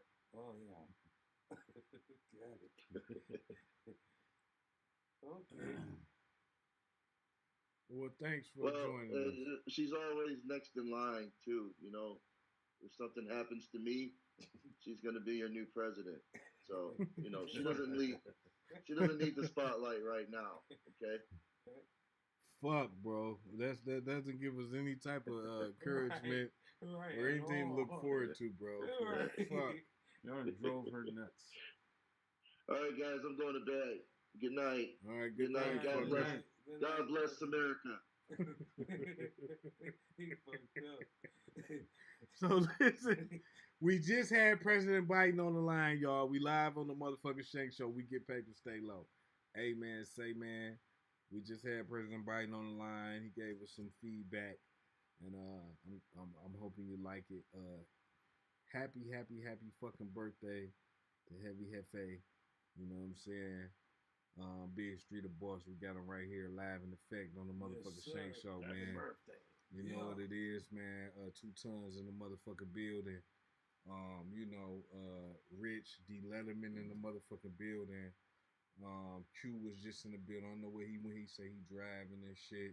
Swerving. What happened to Q, man? Oh yeah, work. Yeah, he working and shit. He might come back. I hope he get a chance to see the depiction that we had of him. That was pretty fucking funny, man. Yeah. Man, with that fucking headset on, it looked just like Q putting on head ass. But hey, look, I guess we. I kind of think that's why he got on, though. You know. Yeah. Maybe we can get into some topics. I don't know what's going on. I had this shit queued up with Unc on here. I don't know if it might be. I don't wanna bore nobody with the shit, but 488,000 views. Yeah. And we're back on the Shank Show. We're looking up. So right now, Detroit Heroin Kings, Davis Family, American Dope. You guys can go look this shit up right now. It has 488,000 views on YouTube. So let me let you. Anywhere from 100,000 to 500,000 a day. Oh my bad. My bad, Joe. Hold on. Different organizations was making anywhere from 100,000 to 500,000 a day, just selling 20s. In 1979, the DEA compiled its first internal list of top 10 traffickers in all of North America. Only one African American was on that list. His name was Reginald Doc Davis of Detroit, Michigan. The YBI, they used to bring us $1 million a week, and the ponies would bring $1 million a week. You know, that's why, and I was introduced to connect to a young lady I knew. I was introduced to some Mexicans in Mexico. His name was Frank Morales. He was Federal Raleigh. He was the Mexican Federal Police. Durango, Culiacan and Durango. The Davises were so big that they would mix product from Turkey, Mexico, and Thailand together by the kilos to get a special mix. When I came back to Detroit in '79, we were working some major violators, and we kept seeing a type of heroin that had a distinctive marking that was showing up, and we did what was called in those days a signature. We was getting stuff out of Bangkok. My brother was getting stuff out of Amsterdam, and I was getting stuff out of Pakistan, and we would take that stuff and we would mix it. Once you mix the number 4, the 97.4 pure, with the crude stuff, like the stuff out of Amsterdam and from Turkey, really, my brother was getting it from Turkey. And when you mix this stuff together, you lock the city down. Can't nobody else sell nothing until it's all gone. And I saw a population of middle class to upward blacks. They had mansions, large homes. A group of brothers who grew up in an actually affluent home at the very time Detroit was probably the best place in America to be black if you had the money to enjoy it. It was 10, really 14, four half brothers and 10 biological. Well, my father, he was an intern expert decorating his own contracting company. We moved here in 1963. We was a few blacks that lived here. How many bedrooms? It's 5 bedrooms, it's 3 levels. Well, I probably would begin with the myth that the black community has never had economic strength, that segregation was good for us, and that we have never recovered from integration. It was a close-knit family, but we had our uncles that was involved in the drug trade. That's who introduced us to the drug trade. At first, they didn't want us in the drug trade. Necessary to make certain that we can reestablish law and order throughout the city of Detroit. After the 1967 civil unrest and the long, slow decline of the auto industry picked up steam, Detroit became home to perhaps America's widest and most interesting and powerful menagerie of black gangsters. My uncles inspired me because I used to see them go into Coffee Cadillac, and they used to walk in with cash, and they ride off with 3 Cadillacs. That impressed me. And then what really impressed me, when I saw them with all that money, I saw them with a pool table full of money from one end to the other, stacked high, and I couldn't understand where that money come. I was so young, and I thought money like that come from when you rob banks. And he said one day he was going to show me where that money come from, because he wanted me to go to college to be a lawyer, you know. And I couldn't understand that, like I told you yesterday. I couldn't understand that because they hadn't passed the 6th grade. But I understand it later what he was saying. He wanted me to become legitimate. He wanted me to become a professional and become a professional lawyer, and maybe that can help the family.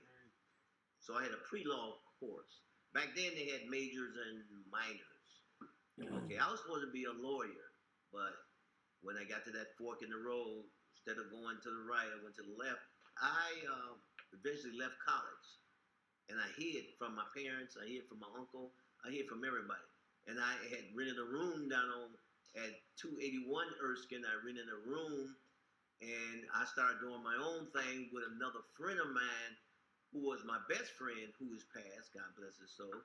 He passed. He used to use. I didn't know he used. Certainly he used, and he went to Ferris Whitby. He had a scholarship for playing golf.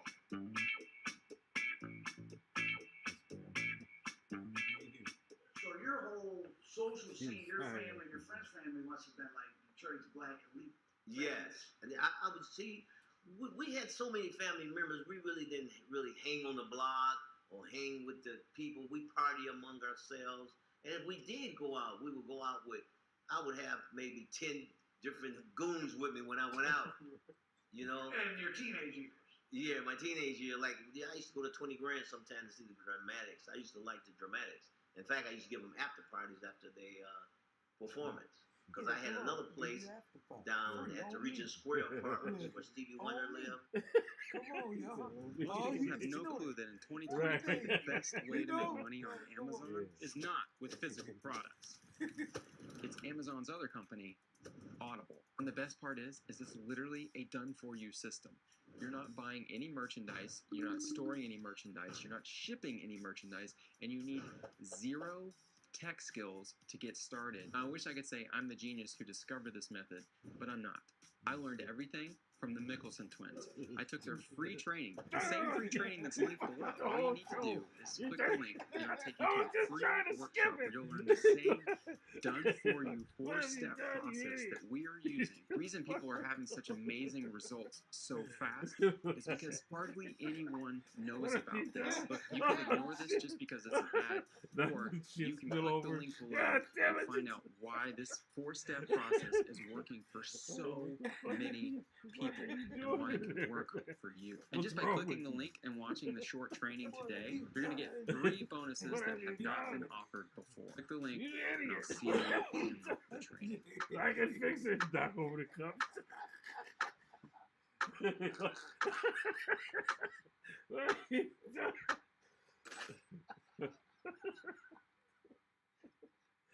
Oh my God.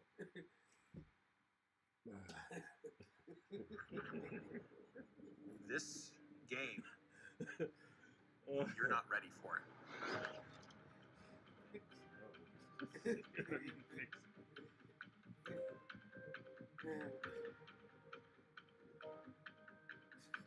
Hey, wait, that's the wrong. That's the wrong button, man. Hey. You're in the middle of this beautiful sci-fi environment. And you're seeing intrigue, the espionage, the alliances form. Wonder lived downtown, and it was just a bachelor pad, and I would just have a party for them once they got through performing. It was the mixed jive days, the John I. Erskine. John I. Erskine was the marketplace for mixed jive. That's where everybody came. That's where Eddie Jackson was. Everybody was there. Mixed jive is a mixture of raw pea, quinine, and dormans, and they come in a pack. And people used to come from all over Michigan to this area of John R. Erskine to purchase that. That was the marketplace for the users. The users would come there and they'd spend 20, but they would do this starting at early in the morning to late at night, and different organizations was making anywhere from 100,000 to 500,000 a day each. Yeah, we right here on John Iron Erskine. Man, there was so many motherfucking bags up in here. I mean, a million blows. Robert Lucas, them motherfuckers out the Brewsters, the motherfuckers out the Jeffries. Everybody was right up in here. We had pink coin envelopes with China white stamped on it. That's when we first was getting the white dope out of New York. I was the first out of us YBI to come downtown. Me, Frankie D, and this dude down Ron. Huge amount of traffic. It was just crazy. It was just cars coming and going, coming and going, coming and going. The police might have been paid off because they wouldn't even mess with them. I mean, they even had the shooting galleries. We called shooting galleries back then, where you go and shoot the stuff. They would purchase the stuff down there. Some would shoot it down there, and some would leave and go to other suburbs. And we had it was a lot of people from all over coming. So all nationalities. 281 Erskine, I just had a room. And in that room, I had one girl staying in that room. And I used to have the customers come around to the window. And I had a guy who would my stuff was so good that I had a guy to keep them from a long line leading to that window. He would keep them at a bay. And he would get their money and bring it to the window. And then and the girl would slide the package through the window to them. I got supplied from the guy, my friend, my best friend, who used. Oh. I started off with a teaspoon. Why did he have such a good supply? He didn't know. Wait a minute now. He didn't have a supply. He was a user. He gave me the game. I started off with 1 teaspoon. I went with 1 teaspoon and wind up selling keys. I guess I was about 17, 18. About 17. So you're at 18, you had 2 years of college under your belt. Yeah, I had my social degree. I got my social degree. And you already had you had money from the street, and then your uncle takes you to the connect, to his connect. It was his connect. He took him to his connect, and he introduced me to his connect.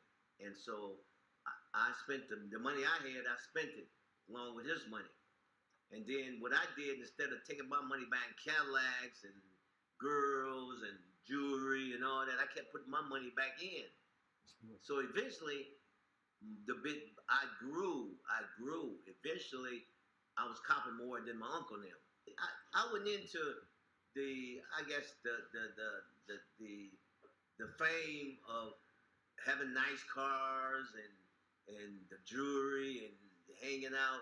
Although I used to have the Jaguars or Mercedes, and guys used to tease me and tell me that they say, "Look at Doc in that old man's car," because I was like 10 years ahead of everybody. Oh, they were still doing the big Cadillac. They were doing Cadillacs, Deuce and Quarters, and all that. They didn't understand Jags, Mercedes, and all that.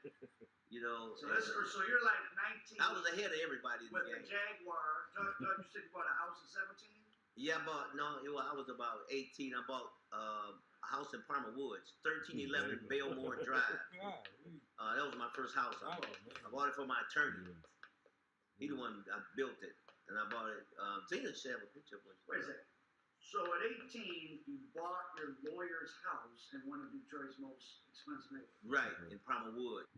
Okay, Doc, we're here in one of America's, it would be one of the most expensive neighborhoods in the entire United States, as people can see from the housing stock. We are in Detroit, and home prices are a little lower here than they should be, but this is a really important neighborhood, Palmer Woods. It has architecture from some of the most important architects of the 1920s, 50s, 70s, 80s, and this is a home that you bought 72. At what age were you? About 18. You bought this home in one of America's, back at that time, it still would have been one of the most expensive neighborhoods in America. And when you bought your house here, This neighborhood was more expensive than Beverly Hills. And yes, sir. It was. Facts. Yeah, And it was farmland back then, Beverly Hills. I mean, how did you? Oh no, okay, yeah. At age 18, who'd you buy this house from, and how'd you have the money to buy it? You were already hitting hard in the streets. What you laughing at? Samuel Barr, he was my corporate attorney, not my criminal attorney. At age 18. You were the corporate and a criminal attorney at Yes, 18. Robert Mann was our personal criminal attorney. Samuel Barr Oh was yeah, to right. handle all that. And you started having your first kids right not long after. Right, Reggie and Lena. Reggie Jr. was running for state rep now. Reggie Reg, my cousin, your Reg. cousin, our cousin. Right, he's Your running son. for state rep. He and Lena, they were both raised here. And, you know, the elite of Detroit lived in here. Tell us about, like, who? Sally stayed down the street. John Sally. Porterfield Wilson, who owned the big Ford dealership. One of the here. largest black-owned car dealerships in the country. He lived around the corner. Marina too. A lot The of, Archdiocese of Catholic Church. David Ruffin had a house down the street. Some of the Motown people had homes here. And then also the people running Ford, GM, Chrysler. Yes, some of the executives of Ford and General Motors also stayed here. Well, my uncles influenced him. He was influenced, should I say, by my uncle. Did your uncle's looming presence of danger cast a umbrella of protection over you guys to some degree? Well, yes. Yes. Your uncle's word. Their reputation is Dangerous. Yeah. And those were your mother's brothers. Right. I would roll. Hi, I'm Matt Garko from Bill Brown Ford Livonia. As the #1 Ford dealer in America 2 years in a row, it would be easy for us to ride on our reputation, but we're not taking our foot off the gas just yet. We're constantly working to improve every aspect of our deal. What's next? Our new 54,000 square foot quick lane service center, providing customers with a spacious and comfortable facility. Plus free pickup and delivery if you're on your way to home. It's next level service at Bill Brown Ford Livonia. We'll do better for you. What have you done, you idiot? The transition to electric vehicles, or EVs, is an important step in the move to net zero greenhouse gas emissions. Damn it. According to the International Energy Agency, more than 60%. I would roll like 4 months and stop like 2 or 3 months because my stuff was so powerful till I would shut it down and couldn't nobody do nothing until after we was out. So I wasn't a greedy guy. I never been a greedy guy. So I would I would leave and let other guys make money. Period of time did kind of Doc go from starting to being a big deal, like a year fast, right? Well, you know how hyper he is. I mean, Jesus. It'd take him no time to, go from selling dime bags to getting, I mean, anywhere he go, as it relates to a connect, he normally is going to take over. And for some reason, they're going to like him and show him more than they'll show a normal person that they might be dealing with. I was in Los Angeles. I interviewed an informant who gave us a description of some violent activity transpiring in Detroit, and some of the intelligence that we were picking up on indicated many drug organizations operating in Detroit, and that there was a mafia operating in Detroit, what they call a black mafia. Well, she knew the Federal Raleigh from her boyfriend, and you mentioned a boyfriend yesterday. This girl introduced me to Frank Morales, and I had my own plane. At that time, I had my own plane. I had a Cessna 441, pressurized, old seat 9. I started flying into Durango to see Frank Morales. But we would, like I told you, we would drop under the radar when it didn't sweep. Before you can make your flight plan from from Michigan or Chicago to California. And once you get to California, you drop below. So you drop below and go over, and I always go fly right into Durango and go straight to Frank Morales' home and do my thing. Then I would bring it back here and sell it, He had a real nice house, too. It was like Beverly Hills. I mean, they had the gates and the nice... No, it was Durango. Cootie Khan in Durango. And then eventually, I became so big, my uncle and them started copying from me. This was, I think, why they put me on the top 10 of North America. It was coming from Bangkok. And you were moving it through Africa? No, I was moving it through Africa and Jamaica, and then sometime I get stuff directly out of Pakistan. How are you meeting, you know? I'm gonna tell you how I met the Thai kid. I got to think, my father taught us when we was very young fishing, and I love fishing. So I went from fishing in the river to sports fishing for marlin and sailfish and like that. So one time I was in Bahamas. Bahamas have a big a tournament for marlin. Whoever catch the biggest marlin win $300,000. So when I get in, I used to go. I used to rent the villa. Once I rent the villa, I go to the fishing port, and I would pick a boat. And then my favorite boat was the Hatteras sports fishing boat with the tuna tower. So I would pick the boat, and so usually they take groups. I didn't want to take the group. It was like a 40, maybe it was a 40-some foot Hatteras sports fishing boat. I hired the whole boat. So when I went there, the same guy was trying to rent the boat for him and his wife, and he happened to be a Thai. So what I told him, I said, well, why don't we just share it? So me and my wife and me and him, we shared it, and so we became friends. Once we became friends, Hey, what are you doing for a living? right? Then that's how it started, and then he was the man in Bangkok. Was he connected with the government probably? Yeah, he was government connected because I think we had to have the papers I had for the importing of the rice. I think the government had to be involved. He was telling me. My name, Dwayne Davis. I'm Doc Davis' brother. Doc is older than me by 2 years. In 1979, the DEA compiled its first internal list of top 10 traffickers in all of North America. Only one African American was on that list. His name was Reginald Doc Davis of Detroit, Michigan. When the cases came down back in the mid-'80s, and 848 is the top of the food chain. You each got an 848. Organization was so large, two different people had 848s, right? Well, yes. Me and Doc was charged with continued criminal enterprise in the same indictment, but separate continued criminal enterprise. And normally a kingpin is just on his own. Well, we were each at the highest level, the kingpin according to the government. Yes. But my life is good. Pull up on your news like it's nothing. Yeah. Jumping out that window with them sticks, watching money. With you, I'm a killer. Ain't trying to get caught up with these and they feelings. No. 100 rounds up in that drum, get your attention. Better put some respect on my name. Me and Doc were charged with continued criminal enterprise. We were charged separately, but in the same indictment. He was with the continued criminal enterprise as relates to the conspiracy to import, and I was charged with continued criminal enterprise as relates to distribution. As you said, we both were charged with continued criminal enterprise, so we was the leaders.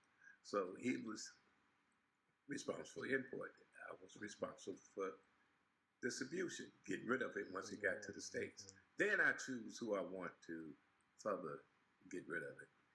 Well, but how did you decide amongst each other who was going to be our overseas sending in and who was going to be? Well, we didn't have to come together on that, because he was always out. Leanna Lynn relies on Spectrum Business to keep her shop connected with fast, reliable internet, the Spectrum Business Connect phone system, and mobile service. I could not live without it. That's Spectrum Business. No nonsense, just business. Bikers, they're different. And so is motorcycle accident. If you've been hurt in a motorcycle accident, you need a law firm with lawyers who ride. A law firm ready to handle your motorcycle case. And that's us. Why? Because always out the country. So then I would just choose who I wanted to get rid of. You went overseas also. Well, yes. I went over to a person over there. It was a basketball. Well, one was called the General. Then we had one. Who was the General? he was the one who had dual citizenship. He stayed I was in just trying to Holland, skip it. Germany, and he stayed in What are you doing? United Fuck States. the whole Was he show. He was in Turkish or Oklahoma. No, he was. The general was black. I was just trying to help. His role was to buy Trump turkey. Reach his hand He had a turret. His name was Yaakov. and the babe was sweating. Hit your Yaakov keyboard and shorted it out. would over to Amsterdam, and he would see the general, and the general would make sure it got to the United States. And how we did that is that we had a what you call cannon machine. The cannon machine was when we put the product in cans and we resell it. We would take them to the duty free shop where they were mixing in with other items that they brought, and then they would come back into the United States. Was the general somebody that you guys put into place, or somebody you met? Well, no, someone I met that was, that came over here. So he was kind of the plug between you and the Turks at that point. Yes. Did he get in legal trouble? Yes, he was indicted also. Who was he? They didn't indict the general. His name, is... Well, whatever you want to say. Well, we call him the general. He was indicted on the second trial. He had two trials. One trial was mistrial, and then the government chose to retry us. So when they retried us, they went over to Holland and arrested Howard and brought Howard back to the United States. How does black guy in the late 70s become someone who's living in Amsterdam, who's a conduit between some kingpins from Detroit and some Turks? What the hell was his life story? Well, general. The general, yeah. Well, the general was originally from Oklahoma. Okay. But he moved, I guess he was overseas in the military. And being in the military, he came across different connects over there. And one of them was the Turkish connect. And he was dealing with people here, and I had a chance to meet him through some people that he was dealing with here. And so this is when did storyline from us? That's where Frank Lucas stole his storyline from us. With that right there that y'all just heard. Right. I just wanted to let y'all know that. He was really talking our story, not his. So that nigga wasn't even doing that overseas. You know what I'm saying? At all. They just to make the movie fatter, make it seem better to y'all. He wasn't shit. Keep it rolling. So when did you tell us about the Oak Park incident, what year that was? That was in 82, August of 82. How long had you and Doc, separately and together, had been moving at a very high level at that point for, 10, 12 years? Mm-hmm.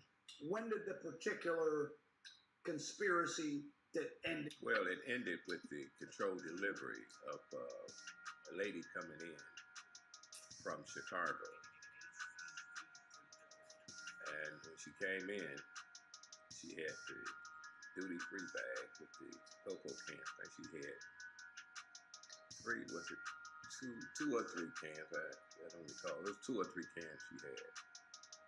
And she acted, they say she acted suspicious and nervous is the reason they stopped her. Was she somebody that you had been using before? Yeah, I used her before, yeah. When did that particular conspiracy, getting it from those particular people in Amsterdam start? That started in 80? Was it 80? I believe it was 80 when that started. Explain to people, at that level of the drug trade, there's you're at the top of the food chain. There's only so many people, doing things at that level. how long would a particular situation, like, you know, like, oh, for these 2 years we were with these guys, and, you know, who were you dealing with before that situation? How did that end? Like, how do you keep meeting someone, you know, one guy goes down, how do you meet someone else? Well, it happens. When you start, you're in that circle. If you're in that circle, you're going to meet people. People going to come at you because you got money. So people trying to move product. Was Amsterdam an entrepot for drugs because there was so many immigrants moving there, or why Amsterdam? I'm going to tell you why Amsterdam.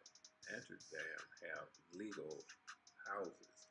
Other words, they have drug houses. Their drug houses are legal. What I mean by legal, if someone want to purchase some drugs, this is government set up. I'm not talking about illegal, like over in this country. They have drug houses where they can go purchase the drugs. Oh, not large amounts though. No, just whatever they use, the usage. And they can go to a house or go to a spot and buy it. So how does that, why does that mean that's That means that the government over there was laxed. I never had a problem with the government in Holland or Europe. My problem with the government here. How long did you live in Amsterdam, or just go back and forth? No, we had a apartment over there. And then And we're back on the Shank Show. When we get paper, we stay low.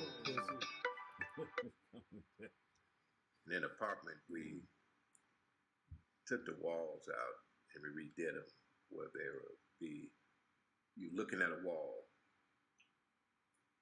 but behind that wall was stacks of cans.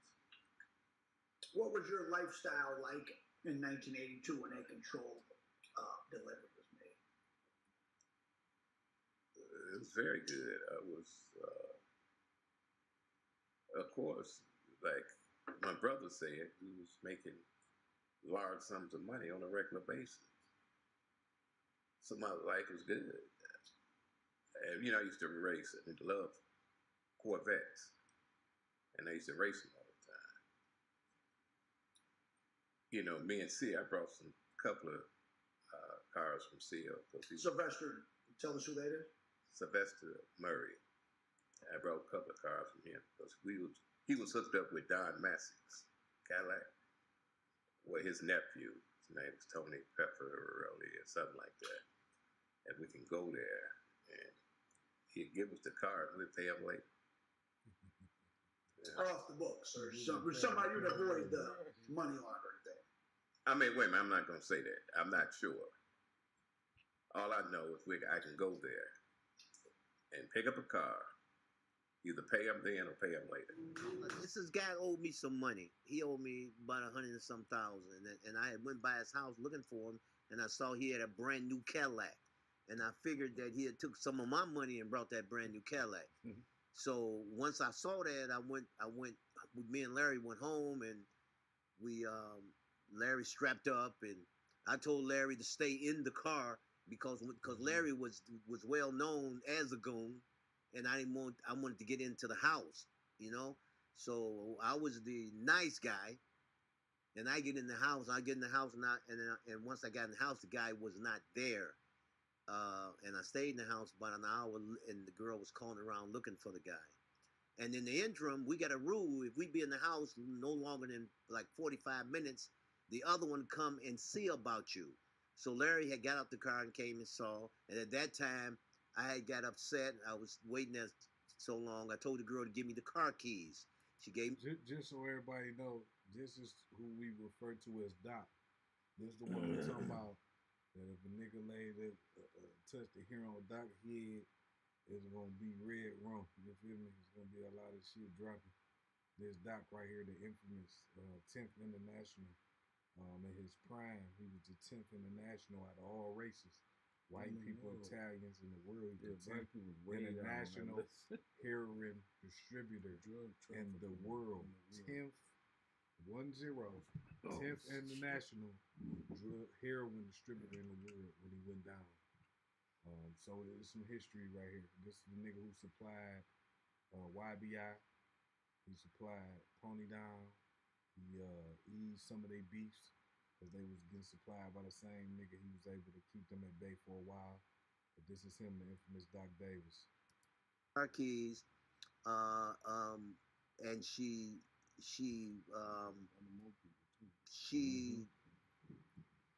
decided to I mean, after Larry walked on, let me go back up a bit because it's been a while back. Larry came up to the door looking for me because I had been in there so long. At that time, when Larry come up to the door, I had got upset. When I got upset, I told her to give me the car keys and tell the guy when he get home to come get his car keys from me so I can try to get my money. So at that time, when Larry came up, I told Larry put the house on arrest. So when Larry put the house on arrest, I'm thinking no one is in the house. Put the house on that was a thing like when you say you told him put the house on the rest. That was something, y'all. That was a phrase you knew. That was like a. That's a saying that means check all the rooms, make sure nobody else in there. You know, he pulled his pistol. He used to carry a 44 Magnum. So y'all did this like a military operation. Yes, this wasn't your first rodeo. No, it wasn't my first rodeo. So he put the house on arrest, but it was the girl's sister was still there, and everybody was deadly scared of Larry. Larry was just terrible. But anyway, when sister saw Larry, she shot him. When I heard the gun, out of fear, when I heard the gunshot, I knew that gunshot wasn't a 44, because when that 44 go off, it spits fire out and it's so loud. So when I saw that, I pulled my gun and I went back there looking. And when I eased back there, the girl told me, get on before I shoot you too. So when she said that, out of instinct, I pulled my pistol and I fired. I hit the girl, and I'm glad I didn't kill her.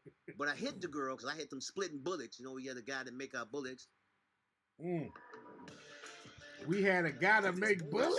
Athletic stance plus generous cargo Holy! space. Chevy Blazer is picture perfect. Holy! Hit your arm, you hanging from the street. Make our bullets. We had to split bullet. Girl failed. Wait, you got your own bullets made? Yeah, I made the. We had a guy to put the little nitro in them and put BBs.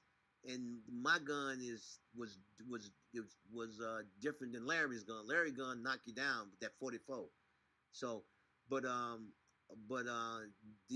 girl failed. So after the girl failed, I went around the corner, took my bulletproof vest off, and took the gun. The gun I shot with it. I put it at the end of the sofa, and I called 911. And when 911 came. When 911 came, they came into the house. The girl jumped up with blood all over, jumped up and said, he tried to kill me. He tried to kill me. The police threw down on me. They threw down and said, where the gun? And they arrested me, and they arrested me on it. And what happened with that case? So with that case, Inspector Hill was Gil Hill was the inspector of homicide. He looked over, he came to the bullpen where I was, and he looked over and he said, well, I see your family on the other side now. But after I talked to Mann and told him what happened. That's your attorney. My attorney, Robert Mann, told him what happened.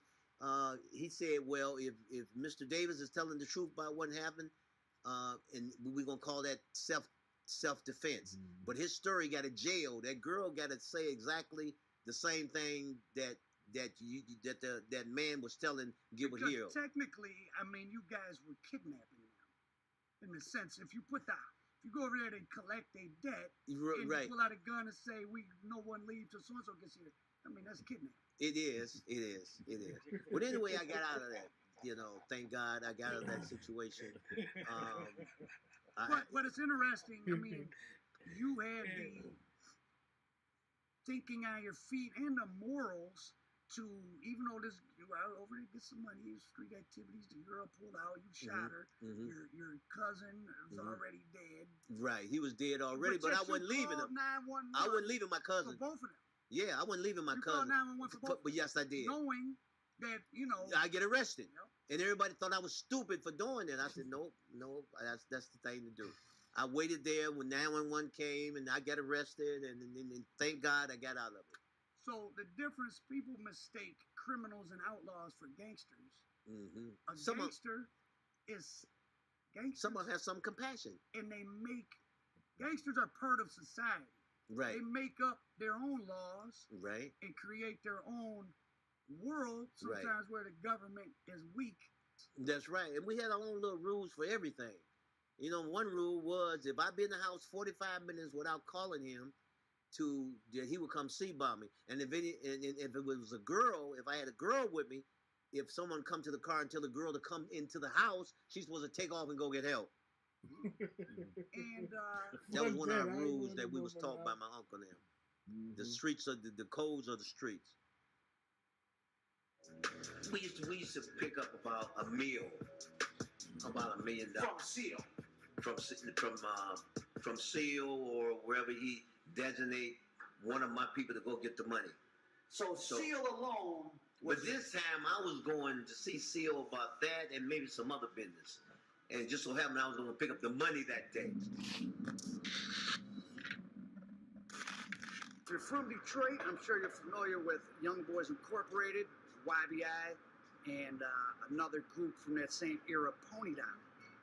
Now, Pony Down and YBI were made out by the newspapers and street gossip to be at odds with each other, which they were at the street level, but when you find out more, the story's a little different. Turns out both groups were working out of the same bag, as they say most of the time, and most of that time, that same bag was from the Davis brothers. Now, here's a quick story about that one time when Doc Davis went down to the Jeffersonian Apartments to pick up about $700,000 from Sylvester Seal Murray, main supplier to YBI, who himself was considered to be perhaps the largest H dealer in the entire Midwest by federal law enforcement. Because at the time, they didn't even know who the Davis brothers were.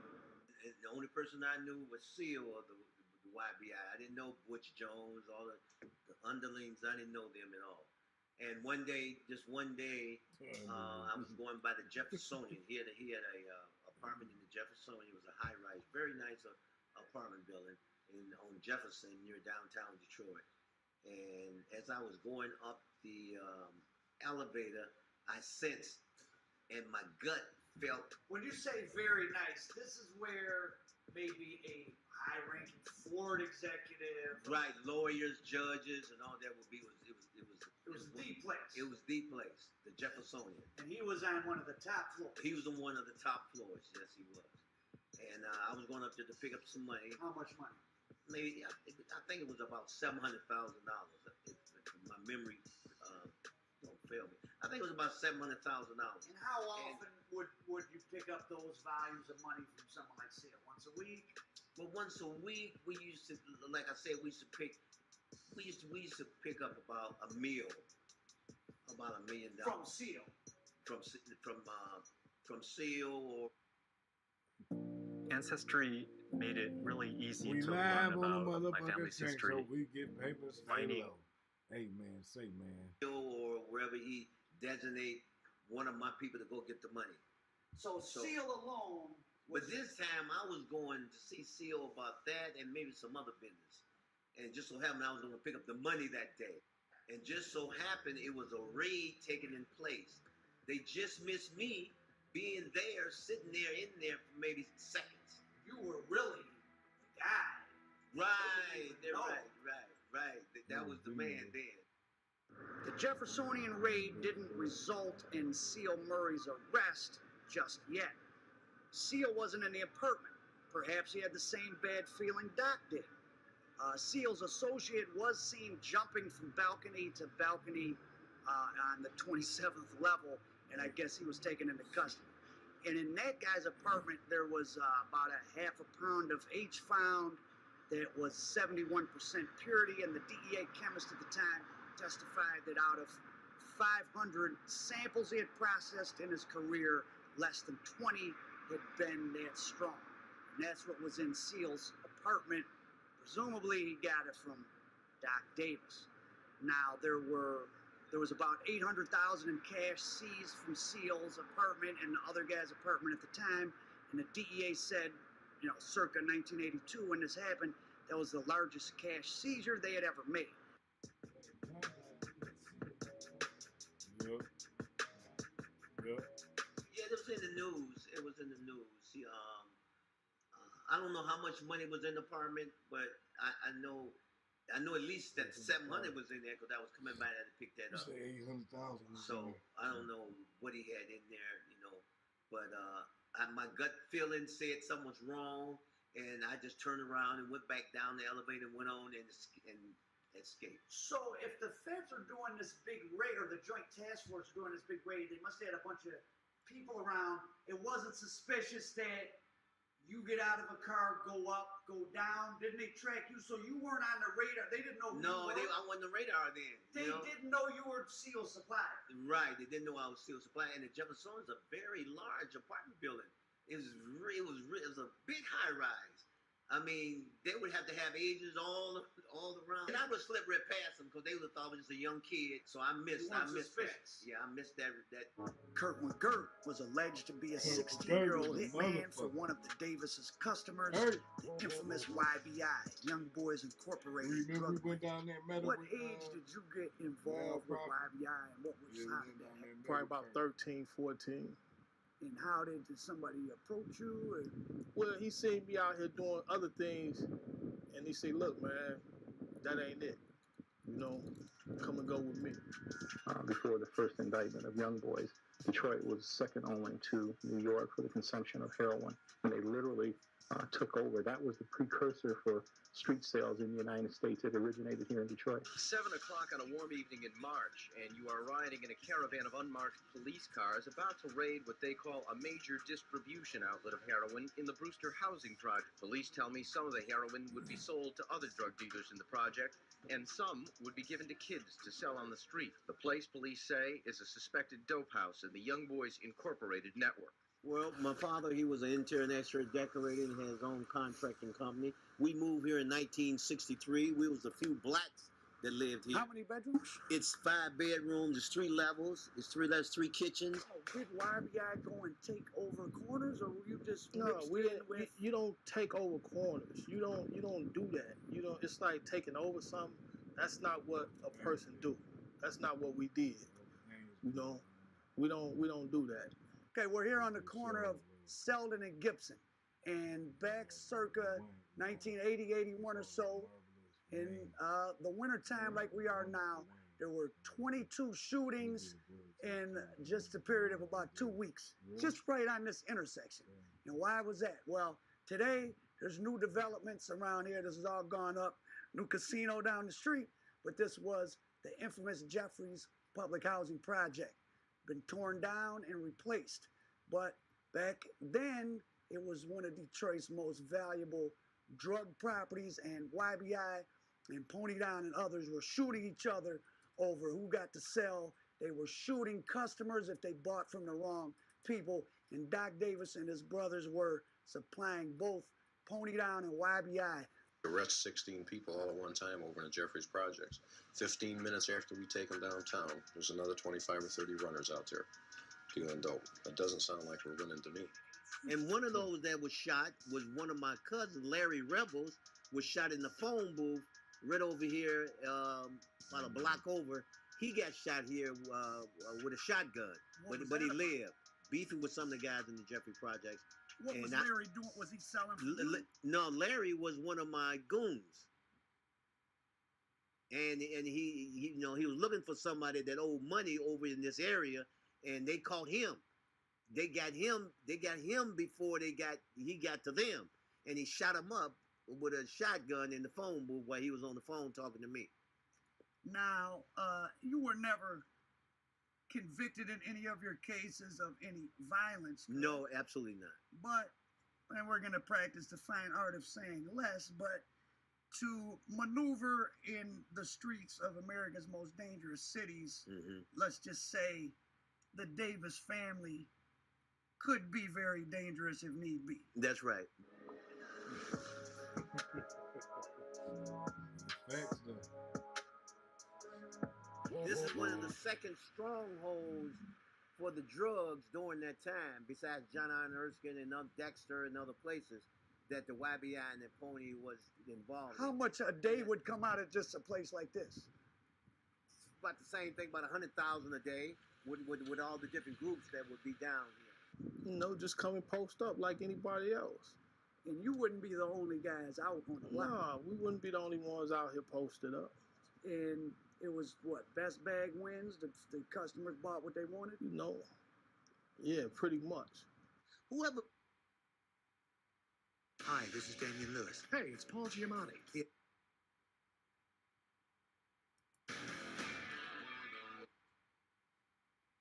Whoever had the best drugs ruled.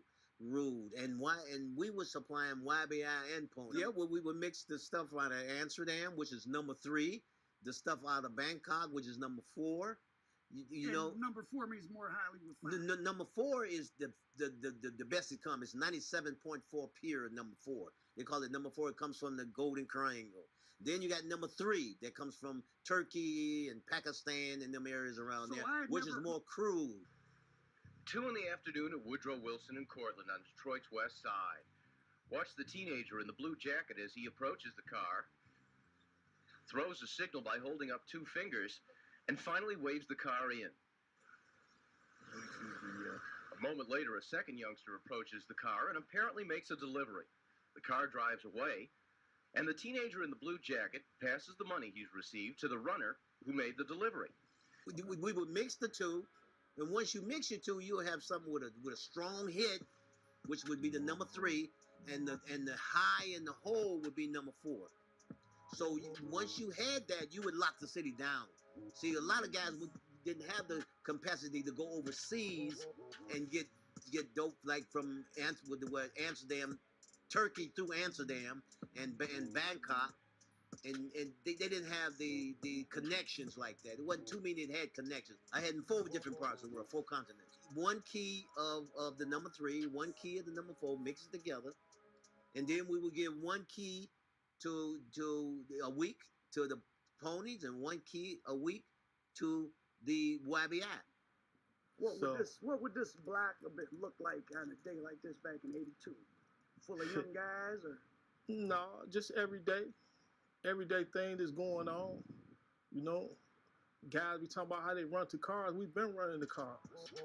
Now we're at Joy Road in Petoskey, another well-known center of heroin trafficking back on the west side, and this time it's high noon.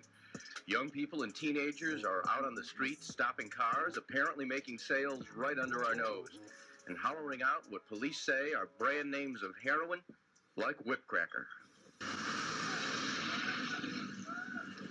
Let me ask you this. At the time YBI and Pony Down were going and all this violence was going on, you had young children, and did you ever think about, at the same time you had young kids are on these corners selling drugs, how does someone at your level at that time of the drug game reconcile those things? Is it something you don't think about or what? No, at that time, I wouldn't focus on that, and I regret that because I wouldn't want my children to be strung out on drugs. Or selling them. That's why I kept them from that. And I'm not proud of that as something that you know, I really regret. At the time. But at the time, I was so consumed in the lifestyle and the money, I didn't think about the psychological part and the part where it would affect how it affected people, how it affected young people. My position, if it was whatever I had to play at that time. Could have been you know what I picking mean? up and dropping off. It could have been picking up, dropping off, standing on the block, kicking your ass. You know what I mean? It could have been all different types of things. You know, but it wasn't no lieutenants, captains, wrecking crew, or none of that. So there was nobody, you know, per se you reported to. No. Nobody was in charge of you. No, we was basically, I ain't gonna say in charge, I say our loyalty. You know, that was what really misled a lot of us. And who is it that you guys were all loyal to? Different people? We'll talk about that later. They found a new wrinkle. When I say they, I'm talking about the bad guys.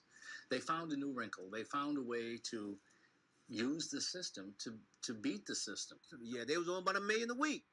Each. So that's about $2 million a week. So you can just from them numbers you can tell they was doing mostly dope. $10 every time. $10 bags, bundles. They call them bundles. Last year, 1981, police in Detroit say they arrested about 1,000 youngsters under 17 for drug offenses. Let me get this, man. It's not a recruit thing. We don't do no recruit. We didn't do no recruit. It's just like every other neighborhood. Everybody knew each other. And, you know, if you was out in the streets, then you chose to get out there. Where did the idea that there was recruiting and all that, is that just a myth? I don't know where they got it from, you know? I don't know where they got it from. I've copped dope from kids as young as 8, 9 years old off of Dwayne and Dexter. And there was plenty of adults willing to give somebody some packs to push. Some had their own bag and some didn't. You know, some of the older guys work for the younger guys. Some of the younger guys work for the older guys. Did you ever buy for yourself? Did you ever buy heroin? No. So, Kurt McGirt, who was legally a child during the crimes that sent him to prison were allegedly committed, was punished as if he were a hardcore gangster. I never thought I was going to jail. Because you weren't really doing anything you thought that was I never thought I was going to jail. Think about this. Kurt, who never even bought his own heroin, did 30 years in prison, while the Davis brothers, who were two of the main suppliers to not only Detroit but America's streets in general, ended up doing only about 11 years in prison. Well, selling drugs was just an everyday thing for me to put some money in my pocket. That's basically what it was. And then it became a habit. Were you overseeing spot? Like, did you have your own? Sometimes I have to oversee certain things, and sometimes I don't. It's a lot of rumors. Like I say, we got a bad name for a lot of things that we really didn't do. I got 4 or 5 houses in the suburbs. I got every kind of car that you can imagine. So now at this time, I'm really looking at like the government. Butch Jones, who was probably the most famous young boy of all, was one of the conduits from the suppliers to the streets, and he got a relatively short plea bargain agreement in the first YBI indictment. But the parts where they get to talk about lieutenants and captains, that only can come from one person. Hey man, we'll talk about it later on. As you can see from the photos of the Davis's family home and from the Davis family itself, they were already far away from poverty and violence when Doc and his brothers decided to get into the game. So what does it all mean? When I first started my small business, our space and our equipment could not keep up with demand. Then I applied for a loan from Amazon with great rates. We moved into a new live on the facility. Now we're selling all over the motherfucking country. show. Nearly When 60% we of get products paper, sold stay come from low. Hey man, it's a birthday celebration tonight, pussy. Yeah, heavy head fade, bitch from the boss, nigga. I will leave you with Mr. Davis's own thoughts on the subject. The irony of all this, you see a guy that come up from a family that's upper middle class, and they go into the street life. It's kind of weird. It's kind of disturbing, yeah. Kind of disturbing, it is. Yeah. Other than a gun and a Sylvester and the people that were getting stuff from you, the people standing on the corner or even the middlemen, they would have seen you in the store. They would have known who you were, right? Did people know who you were? No, I didn't hang out like that. We always stayed to ourselves and party. Like my brother said, we'll party among ourselves. Among the family. Among the family, absolutely. That's ourselves. We'll hang like that. We didn't go out and hang in bars, you know what I mean, or go to a lot of events that would be with the public. Well, the government called us a close-knit family, because we did everything privately together, And we didn't go outside that circle. And that kept you safe probably for a long time. Well, it did keep us safe.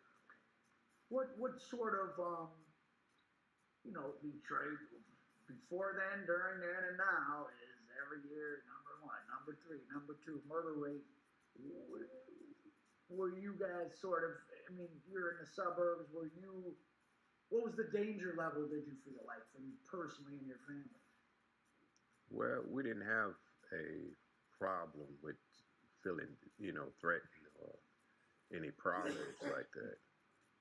You see, because our uncles really set the trend as relates to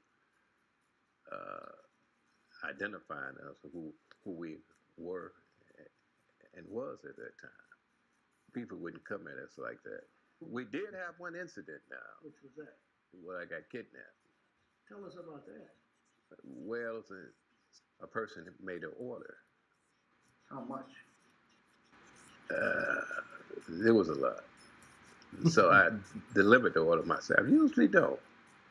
Because I had a female working with me who usually do my This is the delivery. person you had been dealing with? But this is, I don't want to say the name. What was the person you've been dealing with? No.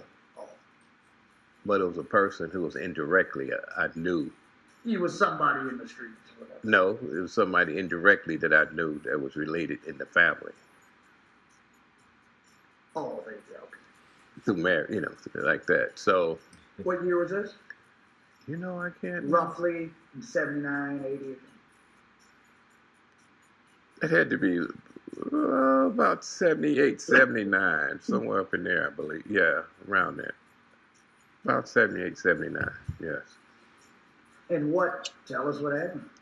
Well, I made the delivery. Where at? It's North End.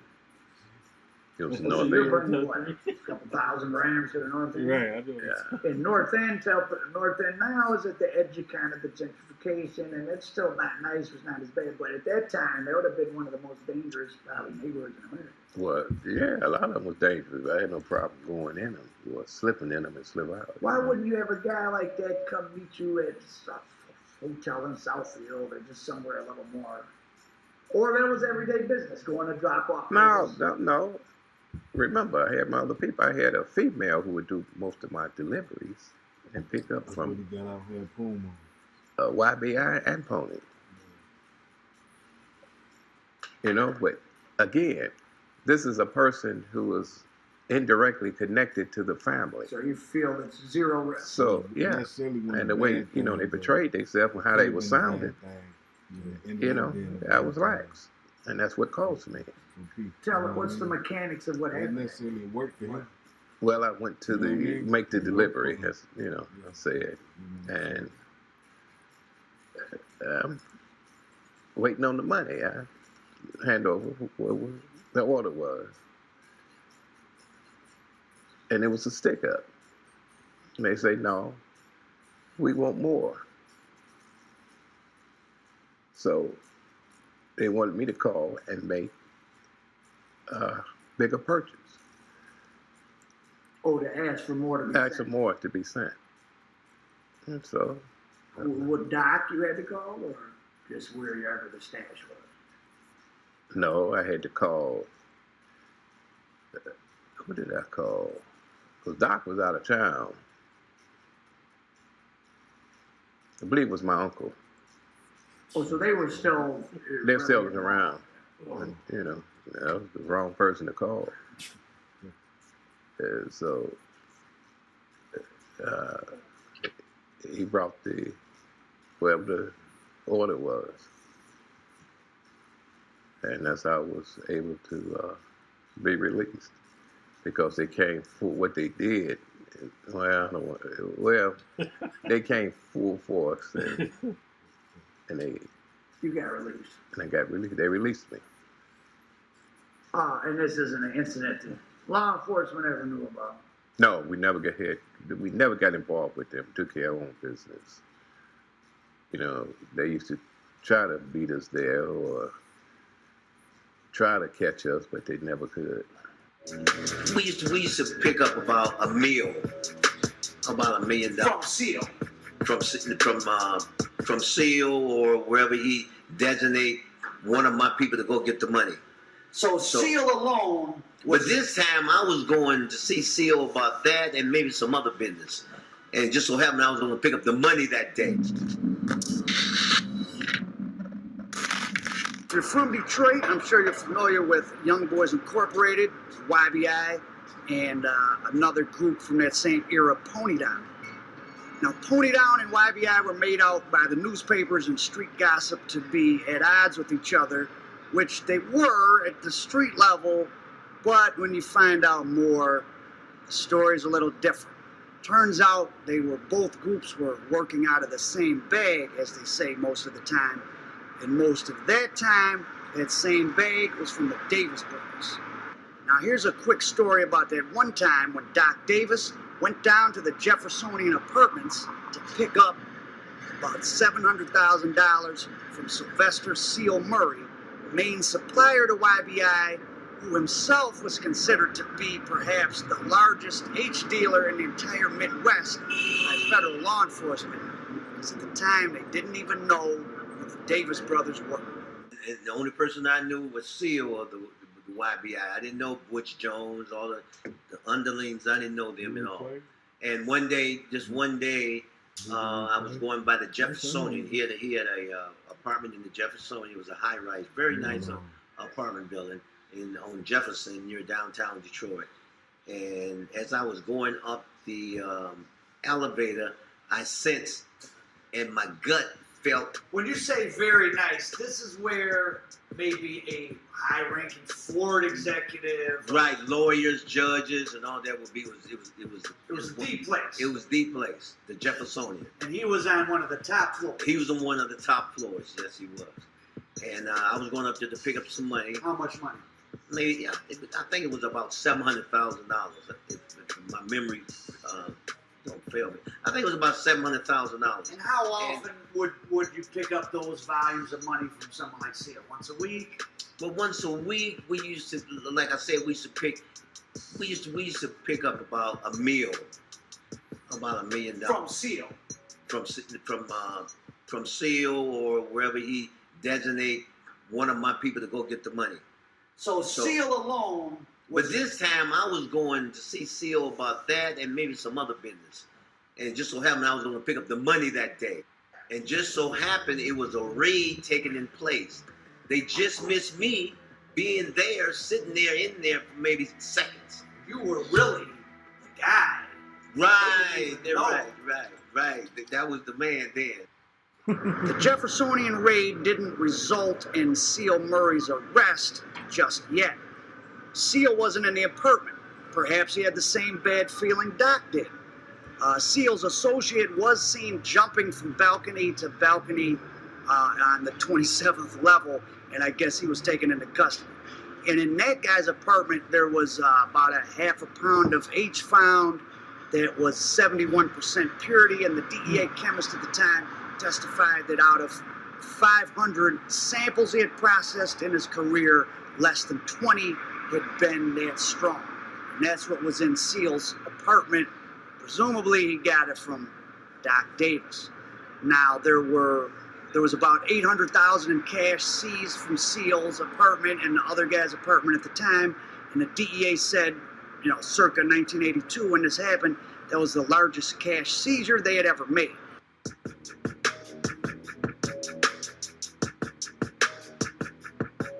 It was in the news. It was in the news. See, I don't know how much money was in the apartment, but I know at least that 700 was in there because I was coming by there to pick that up. Oh, wow. So I don't know what he had in there, but my gut feeling said something was wrong, and I just turned around and went back down the elevator and went on and escaped. So if the feds are doing this big raid, or the Joint Task Force is doing this big raid, they must have had a bunch of people around. So yeah, 700 plus 100. People around. It wasn't suspicious that you get out of a car, go up, go down. Didn't they track you? So you weren't on the radar. They didn't know who you were. I wasn't on the radar then. They didn't know you were Seal Supply. Right. They didn't know I was Seal Supply. And the Jeffersonian is a very large apartment building. It was a big high rise. I mean, they would have to have agents all around. And I would slip right past them because they would have thought I was just a young kid. So I missed that. Yeah, I missed that raid, and I'm glad. Several other raids followed that one.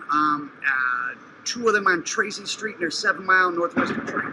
One of those raids got $600,000 in cash, and yet That didn't stop SEAL's operation. It didn't stop the Davises.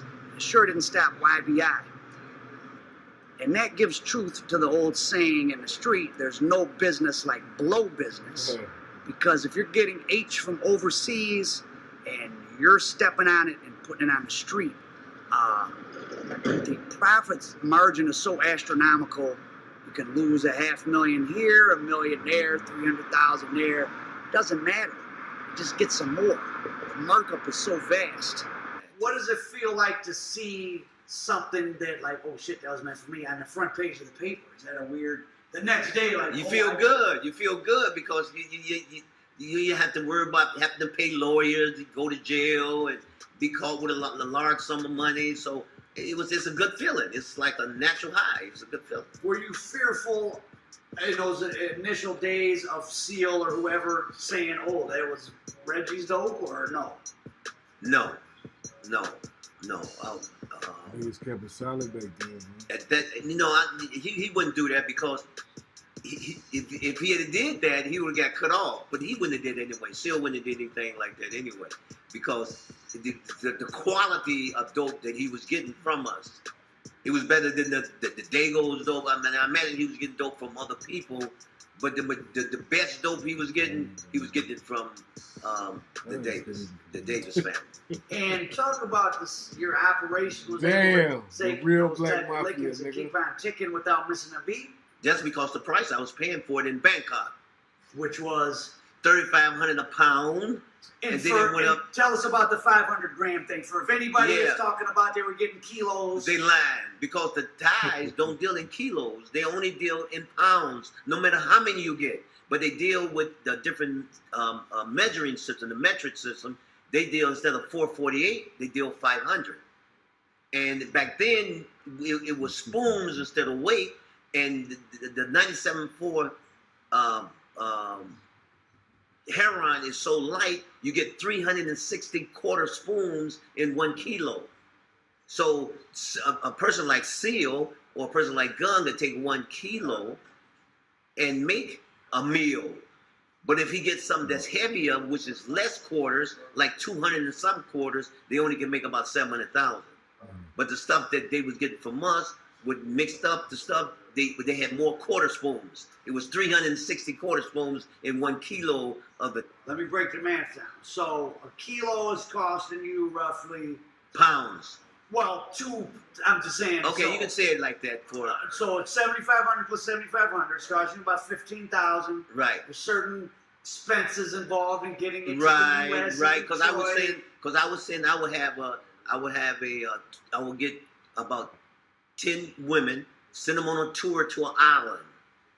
I would send them on a tour to an island, and they would rent a villa and all of them be together. In the Bahamas? In the Bahamas or so you'd have to go from Thailand to the Bahamas. Thailand to the Bahamas, or to Thailand to Jamaica, or Thailand to Ghana. So then you have a group of churchy looking sort of older women, go on a tour.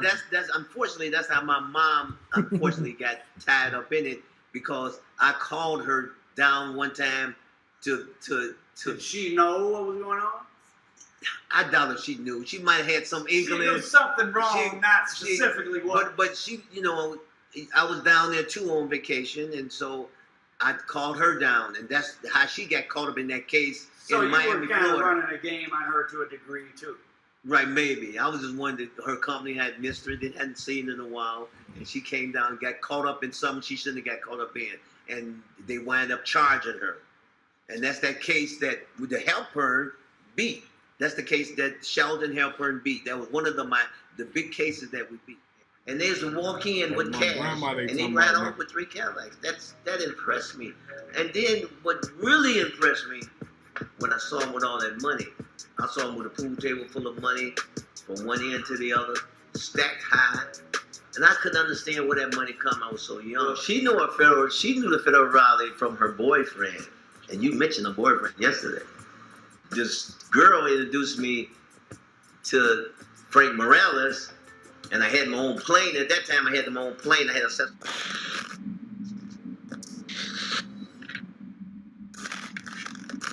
My father was labeled one of the top 10 heroin dealers in North America back in the 70s and 80s.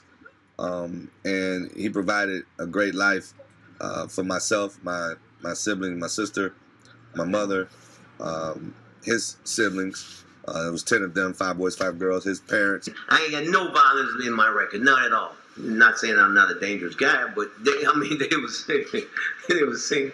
But anyway. Reginald Doc Davis's children are very successful in their own right legally.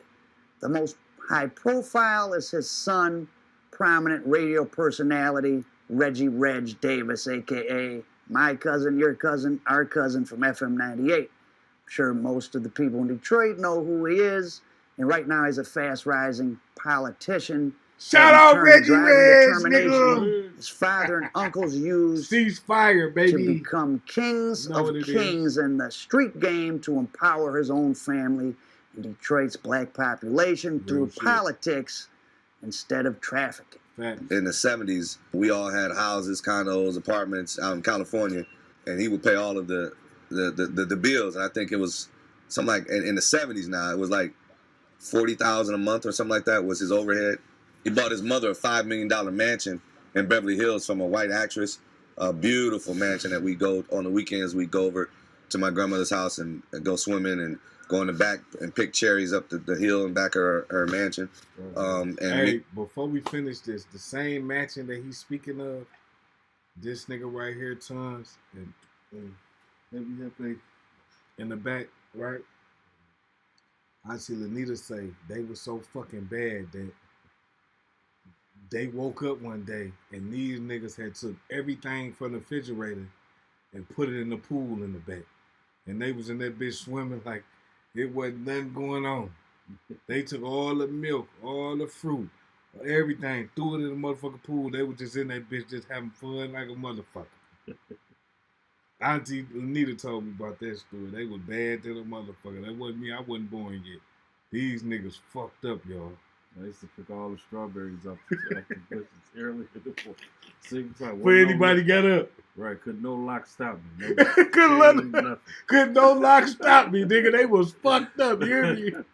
My mom, my sister lived on Rising Glen Road off Sunset, next door to Richard Pryor and his first wife. And we had a swimming pool in the front yard. I taught myself how to swim in an 8-foot pool. At this time, we was all living in California. I had a manufacturing company in California. We damn near had a house on every hill out there. And we had a limousine driver named John, a white man with, bald-headed white man with Malcolm X glasses. He had a white limousine that should take us, drive us to school every morning. Kim Fields from The Facts of Life and everything. She was a grade ahead of me. We had a ranch. My dad had cows, chickens, and my sister and I had our own ponies. We used to ride them bareback. I had a red one. My sister had a black one. It was a great life. My dad purchased a home in Detroit in Palmer Woods, the most affluent neighborhood to this day. I was about 18. I bought a house in Palmer Woods, 1311 Balemore Drive. That was my first house I bought. I bought it for my attorney. He the one that built it, and I bought it. Tina should have a picture of it. Wait a second. So at 18, you bought your lawyer's house in one of Detroit's most expensive neighborhoods. Right, in Palmer Woods. And we lived in that house for many years. I grew up in that house as well.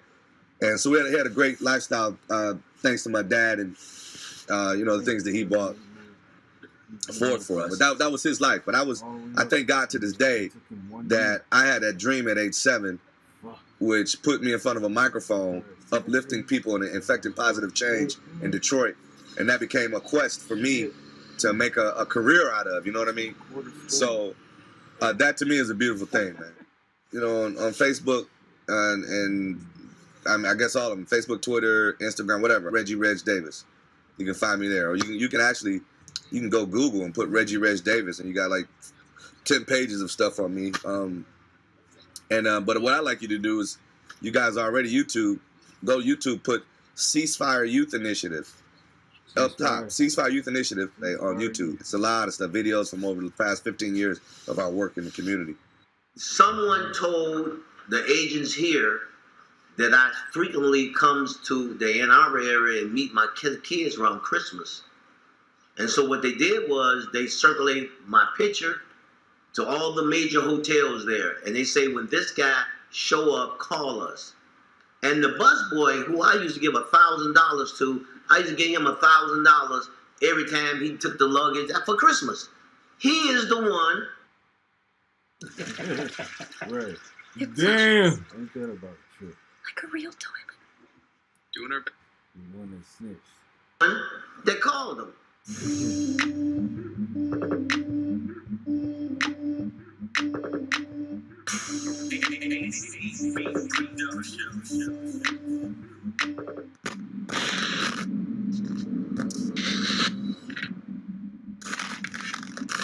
Oh, you daddy. Oh, you daddy. Oh, you daddy.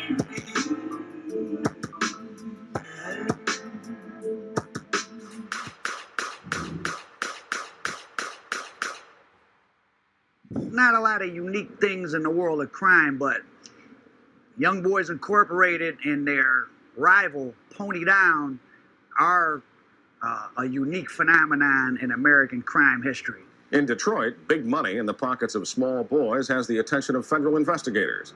The New York Times reported today that authorities are trying to crack drug rings, paying the boys thousands of dollars to work as runners, distributing heroin to addicts. One 11-year-old was arrested with $2,000 in his pockets. And one auto dealer said a 15-year-old bought a Mercedes-Benz recently.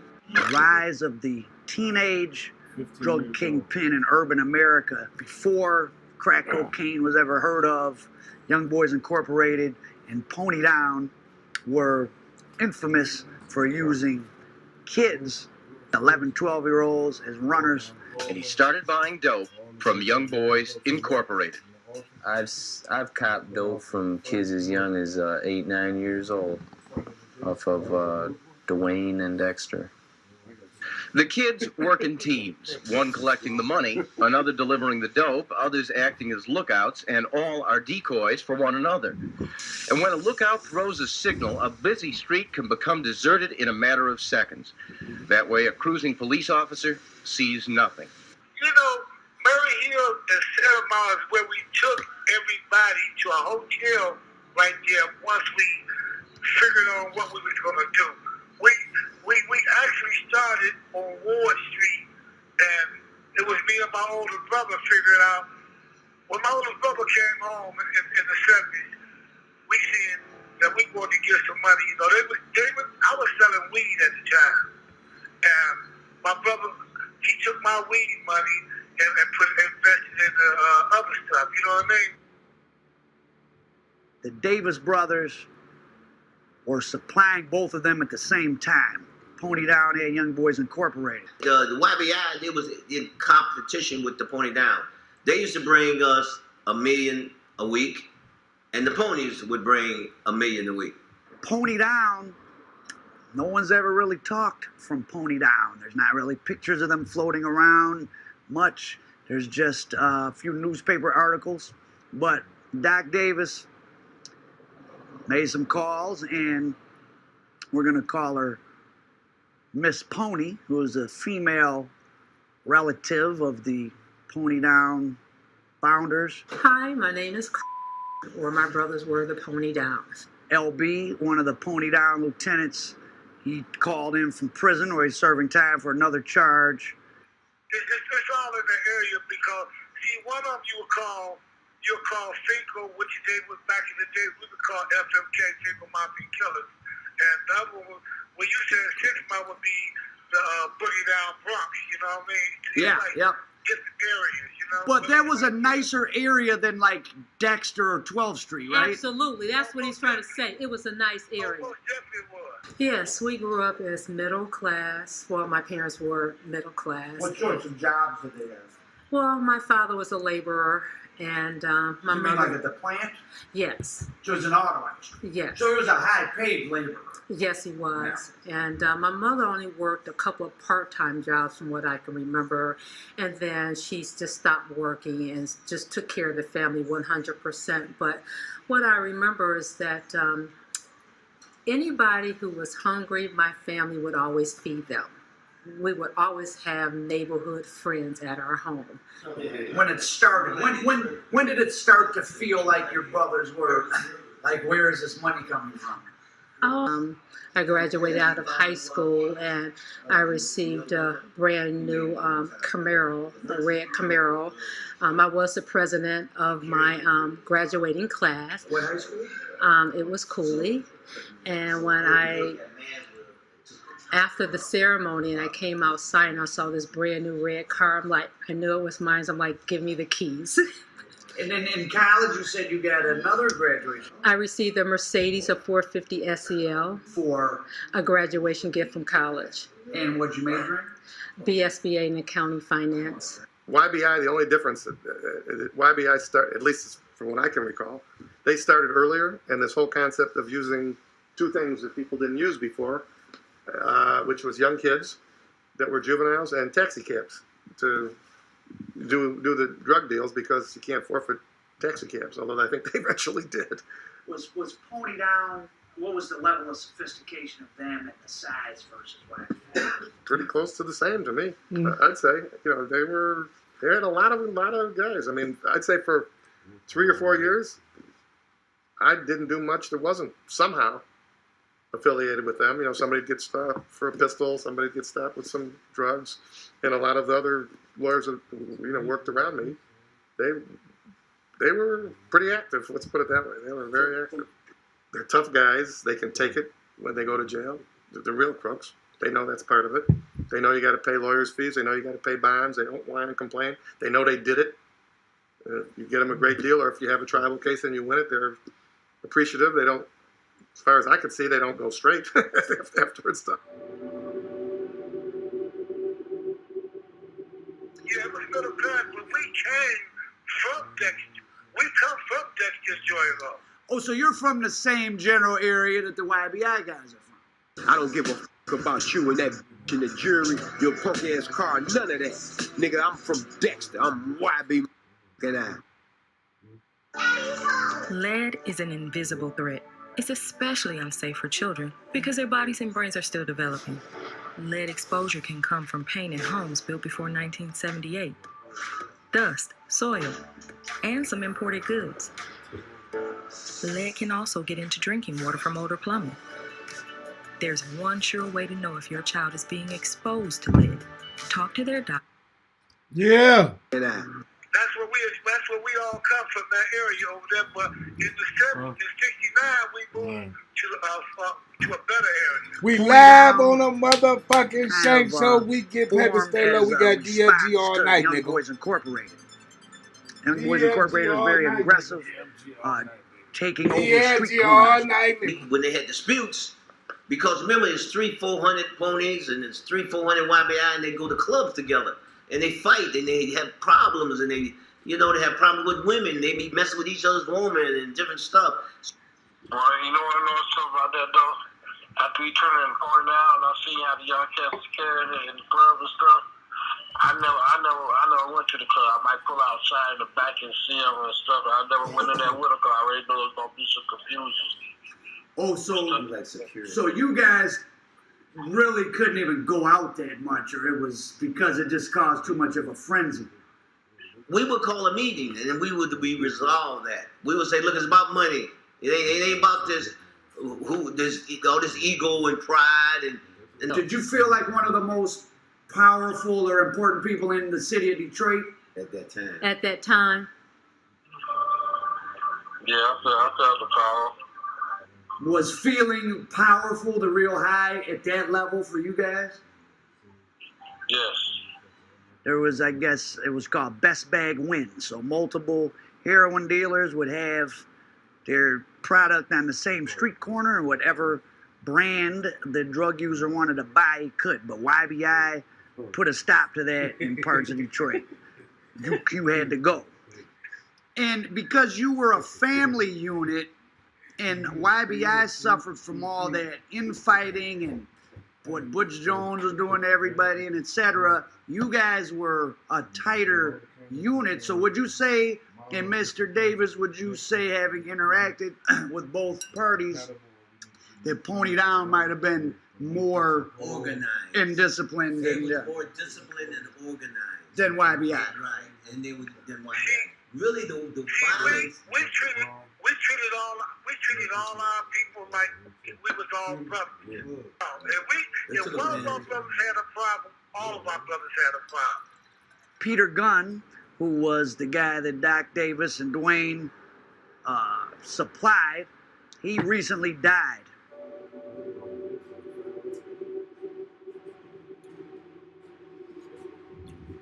So what was your relationship with Gary Davis? The Davis family. Well, actually, the Davis brothers was almost like a part of my family to me, you understand? We come up, we was like really tight, you know? That was my man stuff. What age did you meet them at? Ooh, I was a young kid. I was probably just beginning to be 20 years old then. And you're a little bit younger than Gary? Yeah, I'm a little bit younger than Gary. And Dwayne. I'm a little bit younger than both of them. Did you feel that they were like, I guess looking back now, you would say, gee, you led me down the wrong path. But at the time, everyone was doing it. Do you think if it wasn't for them, you wouldn't be alive or you wouldn't have had the life you led? Hard to say. No, because it was a family. It was a family affair. You know, doing that family affair activity, he met Dwayne. So it wasn't like he was a mentor. Okay. So the answer would be no. And when did they be? When I met Dwayne, when I met Doc was like a big brother to me. You understand? I respected Doc. You understand? He was a good dude.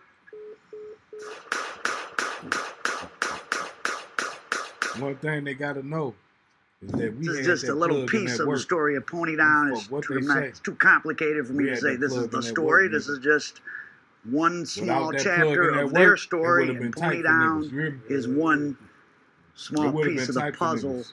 of the Davis family story.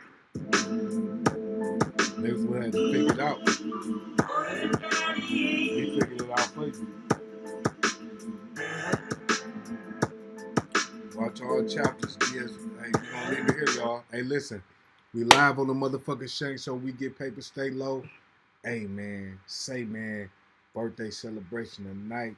Heavy Hefe in this motherfucker, man. Happy B-Day to my big bro, Heavy Hefe, man.